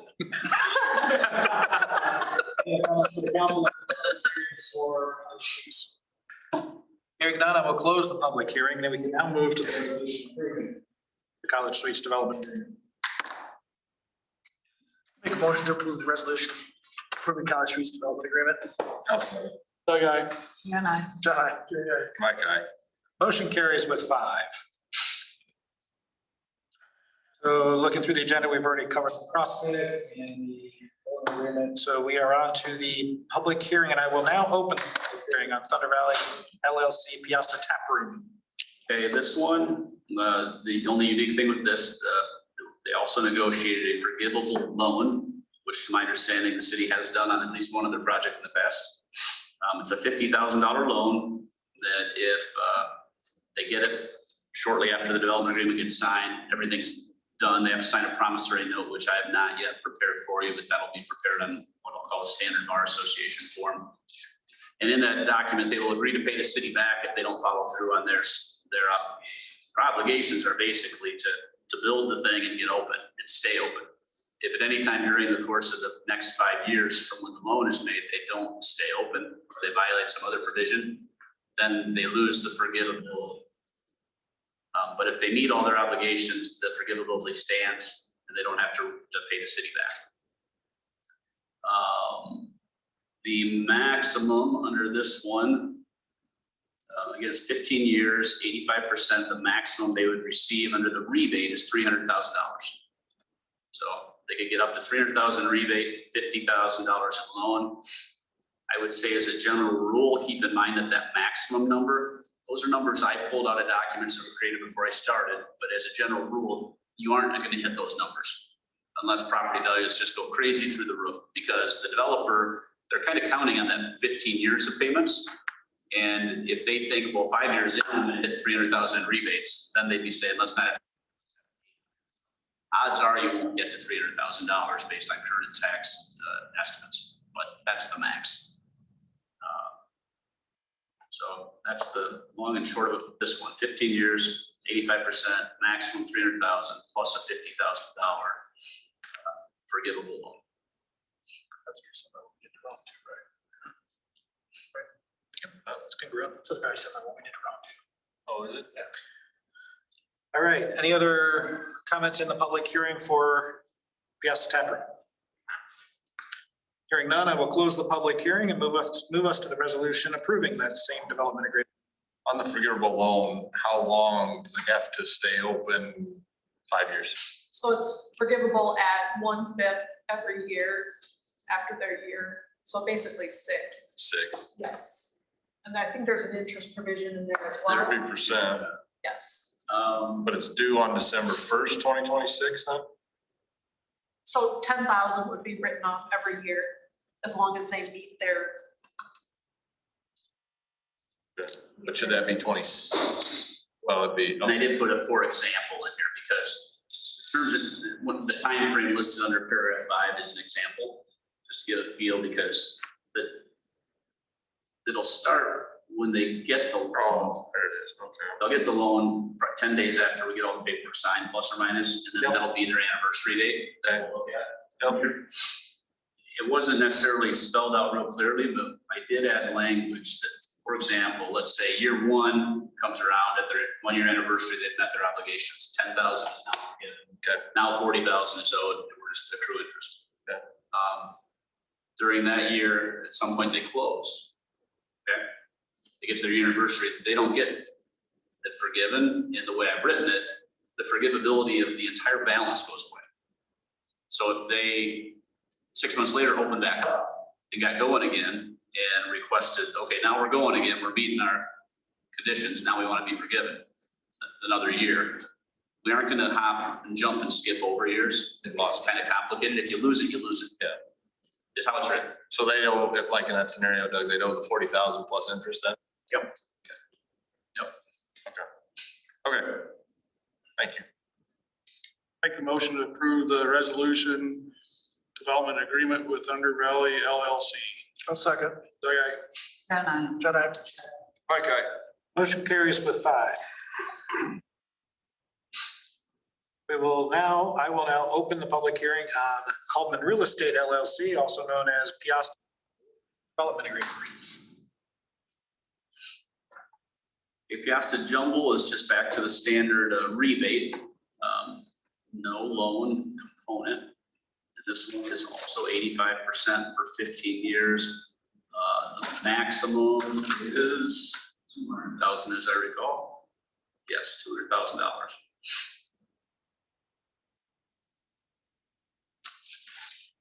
Anyone else care to address the council as part of the public hearing?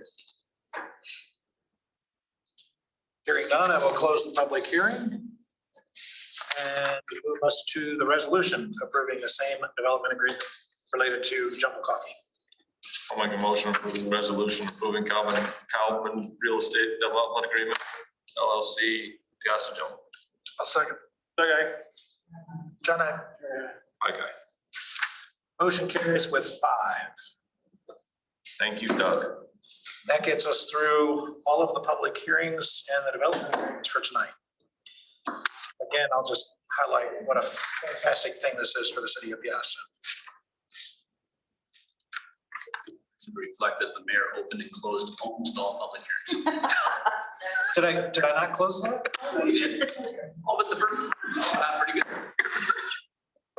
I could still learn a few things. Tough crowd, isn't it? It is.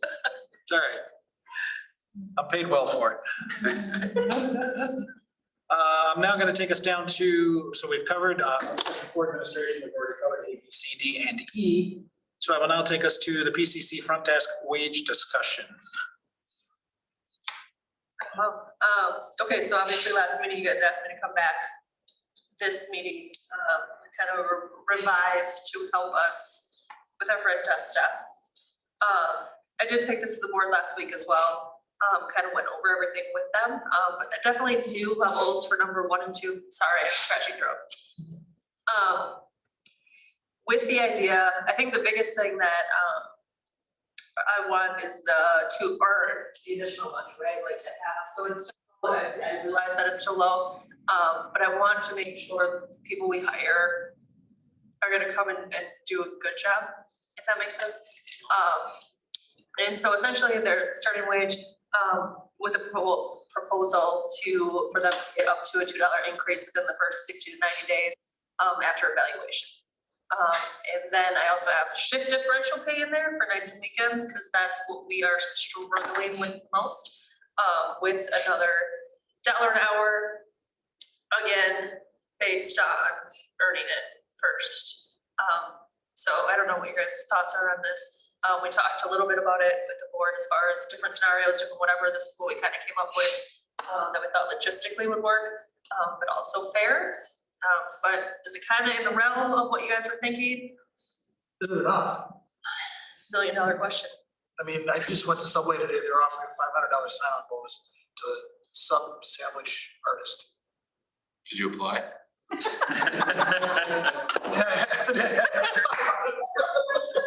I'm sorry. Application. He would have, but he wanted a free sandwich. Artiste.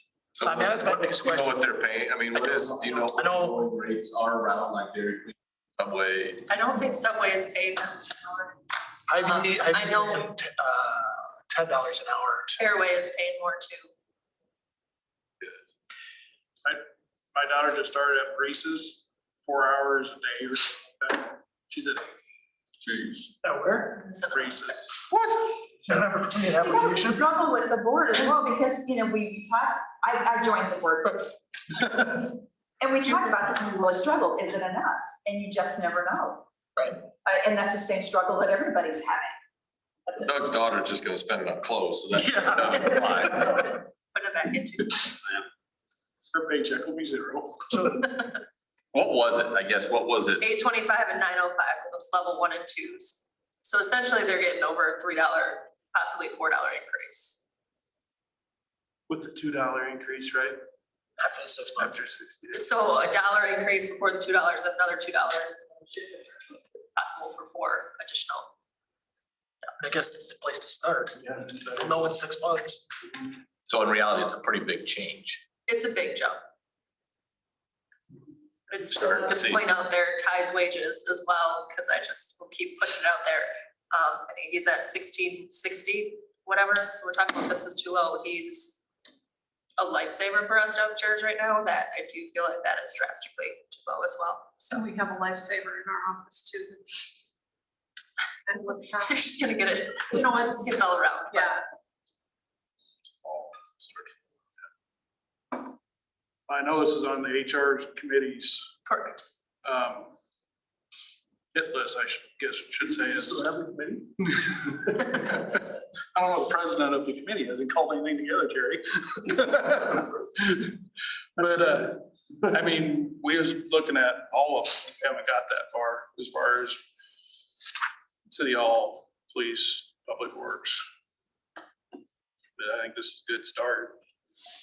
I guess as you think of Ty though, on this kind of list of people and, job, where does he kind of fall Exactly, above all of it. above all of it? So. But he's not on the motion for the agenda for. He's not.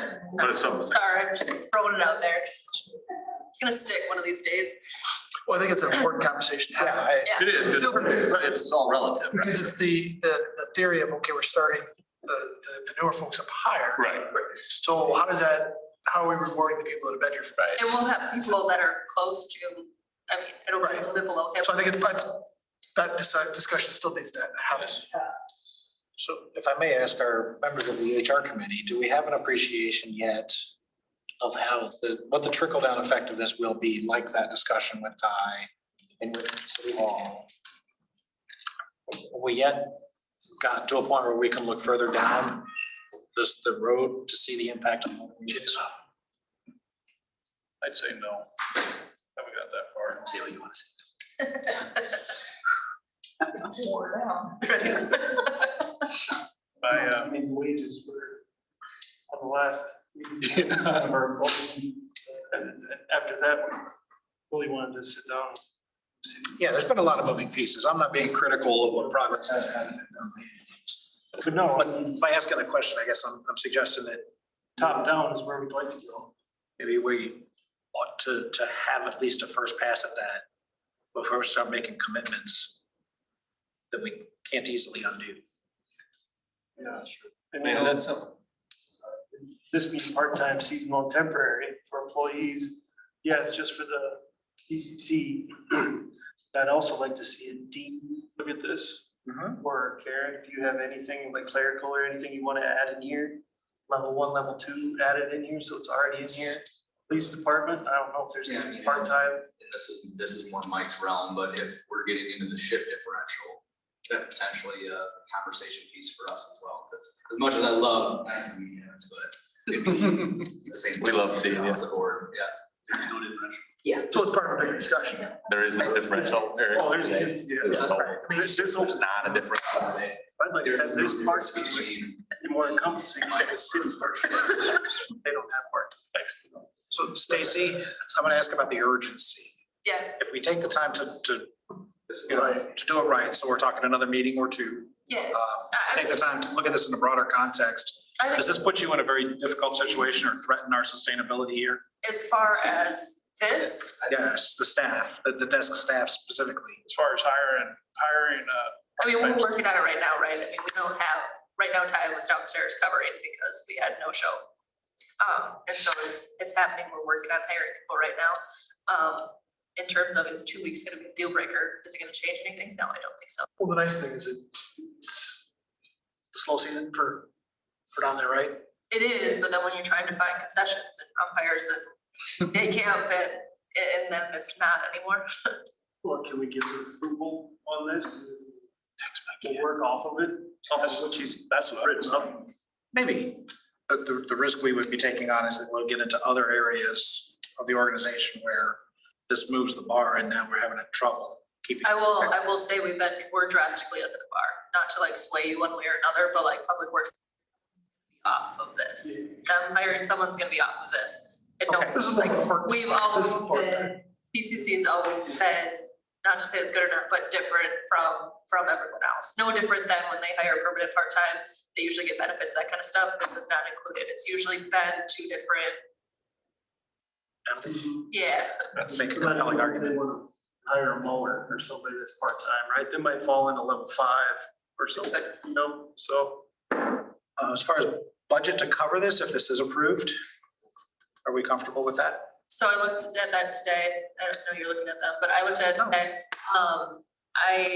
So Whitney had, when Whitney and I did the budget, we had it put in there an extra 10, 60 with the idea that wages would be increased at some point.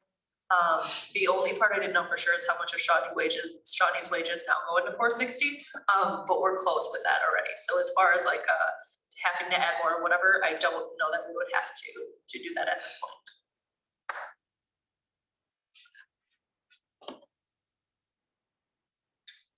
Karen, what do you think? Good thing.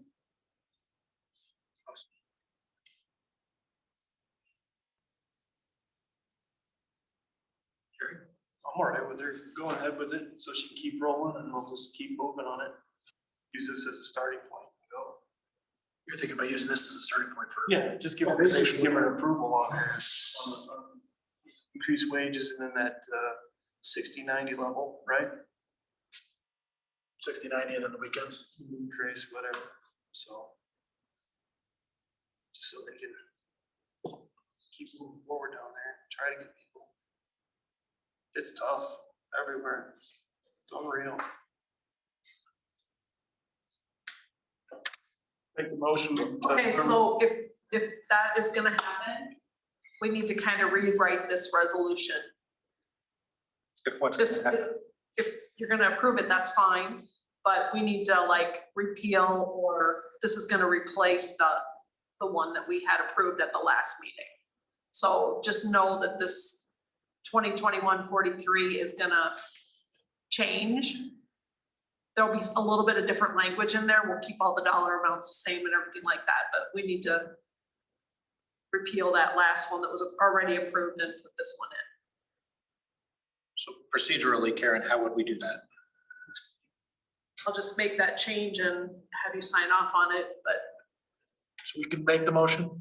you can make the motion, yes. I think I'd throw in with what Karen's saying, and probably thinking you would add language to this resolution specifically referencing the other resolution. Correct. That the passage of this, the council contemplated and approved the rescinding of resolution 2021 whatever it was, and passes this in lieu thereof. And Karen, I already signed the one from last time, right? Yes, Is it still within my window to veto it? no. All right. I don't think after you signed it, no. Yeah, once you sign it, I think you're done. If you haven't signed it yet, you'd have 14 days. Okay. The council's. I guess, do we want to wait? I'm just going to be that guy, I guess, a little bit. Eric brings up the fact that they don't have different shift pay. I mean, is this going to start a precedence that do we want to just go with it and then see what happens? Or do we want to take a little time, do some comparative wages in the community and come back to it, and also start to think about other pieces of this, like the police force, Dean's team? There's buildings use all kinds of different levels, like they're a whole different situation, Dean's team. This is basically, I hate to say it, for the lower end workers for the PCC, right? So the part-time people that would be down there, fill the front desk, the cleaning, whatever else needs. So by doing this today, we allow her to start trying to find people, and the HR committee and Annette and maybe Jim, we're gonna have to sit down and go through every one of these other departments as a whole, you know, because there's so much more to it.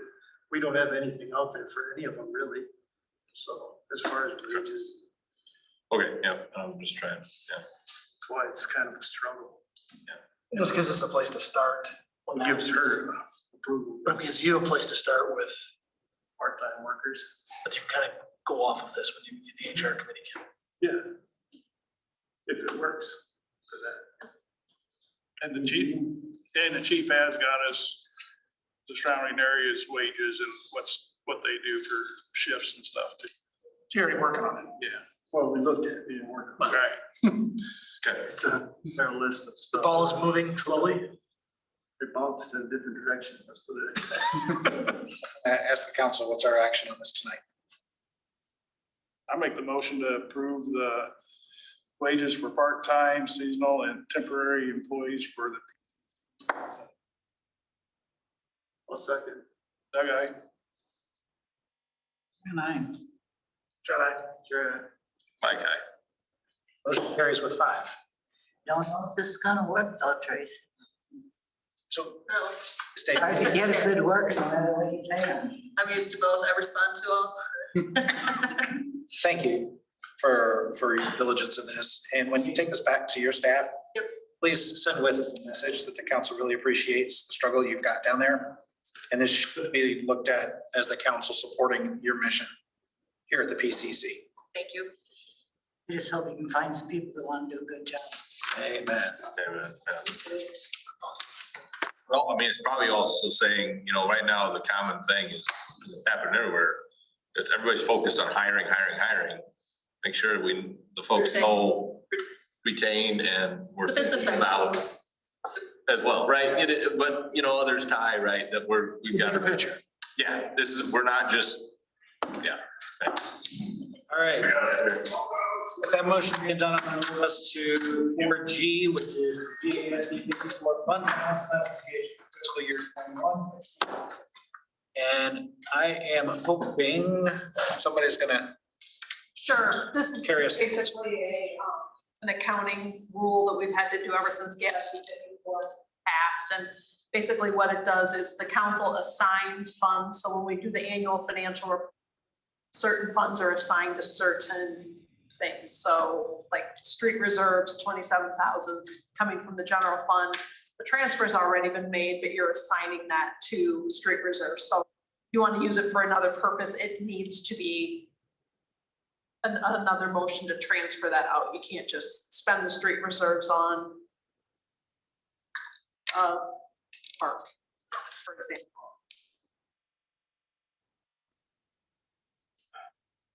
So what are the park reserves? Is that above and beyond what's in there of that 106 like we talked about? That's already there. Yep, that transfer was already made, but this kind of makes that official.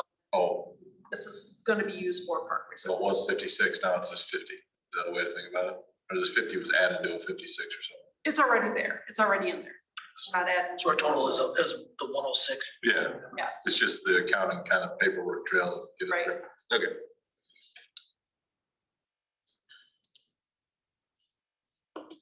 so what you need from the council is a motion. It's basically reading the second sentence of the public content. Correct.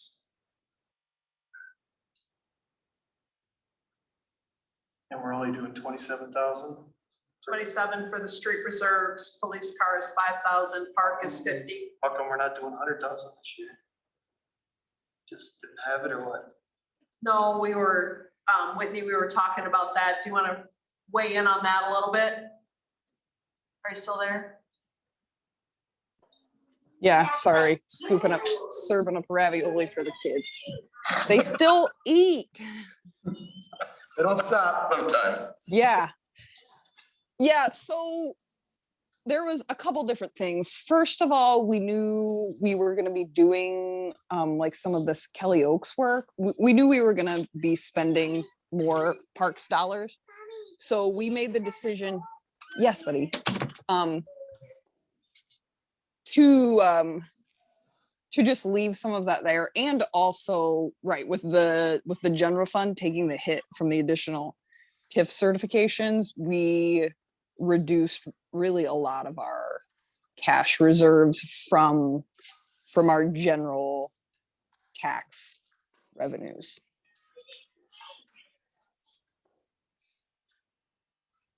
So we've always liked to have that larger cushion for street, right? We aren't going to have that. Not gonna have it. That's just certain. And we knew this day was coming because we were growing, the infrastructure has grown fast and now we have to pay to take care of it. Like a lot of streets were put in just in the small time I was there. So we knew that you guys had extra money coming in from our general levy. And Doug, it'd probably be good for you to chime in here. You know, we're not even at 810 general levy. The fact that we were bringing in and had about $250,000 of extra money coming in that we didn't even need, that we put in reserves, it was pretty extraordinary. The fact that we now need that tax money to operate is really kind of how it usually works when you're budgeting pretty efficiently. Your tax levies for a city that doesn't own an electric or a gas utility, usually those cities are the ones I see that have a lower than an 810 general obligation levy. Because they're making a lot of money on their utility to supplement some of these other things. Most cities your size and bigger cap out at the 810, and that's where the general fund levy is. And I don't know what yours is right now, roughly. And again, correct me if I'm wrong, I don't think the city of Peosta levies for employee benefits separate. It's all just paid out of the general fund levy. And I don't think there's any extra other special levies for insurances, libraries, anything else that are also options. Some of those have to be voted on by the people, some don't. I think you just had the two levies, debt service and general fund. That's correct. Say 0.135, Okay. pulling up what the general fund Of is. that 8.135, 7.14. Okay. I was looking at fiscal year 22 that we're coming into is Okay. 7.29448 I'm for at general. Of course, you're gonna continue, even with the rebate agreements, you're gonna continue to see valuations go up. So even if your levy doesn't change, you're gonna produce additional income. So there's a lot of things at play with yours and working with your financial advisor on some projections, with some looking at growth estimates. I don't know what the appropriate growth estimate would be for your tax valuation, but I would have to think more than 5%. 7-8% wouldn't be out of the realm for a conservative approach to see where we think your tax revenues will be over the next 3, 4, 5 years, and that can kind of give you some direction on where you want to be with your tax levy too. Our taxable valuation from 2016 through 2021 has grown by, was that $10,000 a year? Is that right? 10? It'd have to be more than that. No, sorry. That's in millions, so it's 10 million. 10 million over how many years? Each year over the past 1, 2, 3, 4, 5, 6 years. So that was 132, 140, 150, 160, 170, 180. Yep. Not much growth. Yeah. Yeah. Not much. Were you here the rest of this meeting? All right. So what's our action for this? We need a motion. So you need a motion that just reads that second line, is that what you're after? All right, I'll make a motion, fiscal year 21 funds for street reserves, 27,000, police car replacement, 5,000. Park reserves, 50,000, and transfer to the PCC reserve account for large capital expenditures will be needed in the future, 40,000 per budget. Second. Aye. My guy. Motion carries with 5. Last item on here is the goal setting discussion. I believe that's a separate event, right? There's no specific action in the council meeting for that? Okay, so we'll move past that. I will open it then for citizen comment. Having none in the room and only one on the line, would you be here to address the council? All right, assuming you still hear us, maybe on behalf of the council, thank you for jumping in and helping us through tonight's agenda. Sincerely appreciate it. No problem. It was good to see you all virtually and miss you guys. And it's good to see everything's still rocking and rolling. All right, everybody wave to the camera. Thanks, Whitney. Thanks, Whitney. All right. With that, I'll take a motion to adjourn. Make a motion. Okay, still in a What's on your ponytail. sweatshirt? The good guys. Looks Good to see you guys. See you later. See you later. All right, I believe we had a motion to adjourn. I made a motion to adjourn. Second. And I. John, I. My guy. Motion carries with 5. Meeting is adjourned. Only 2.5 hours. Come on. We're get to go to the next one.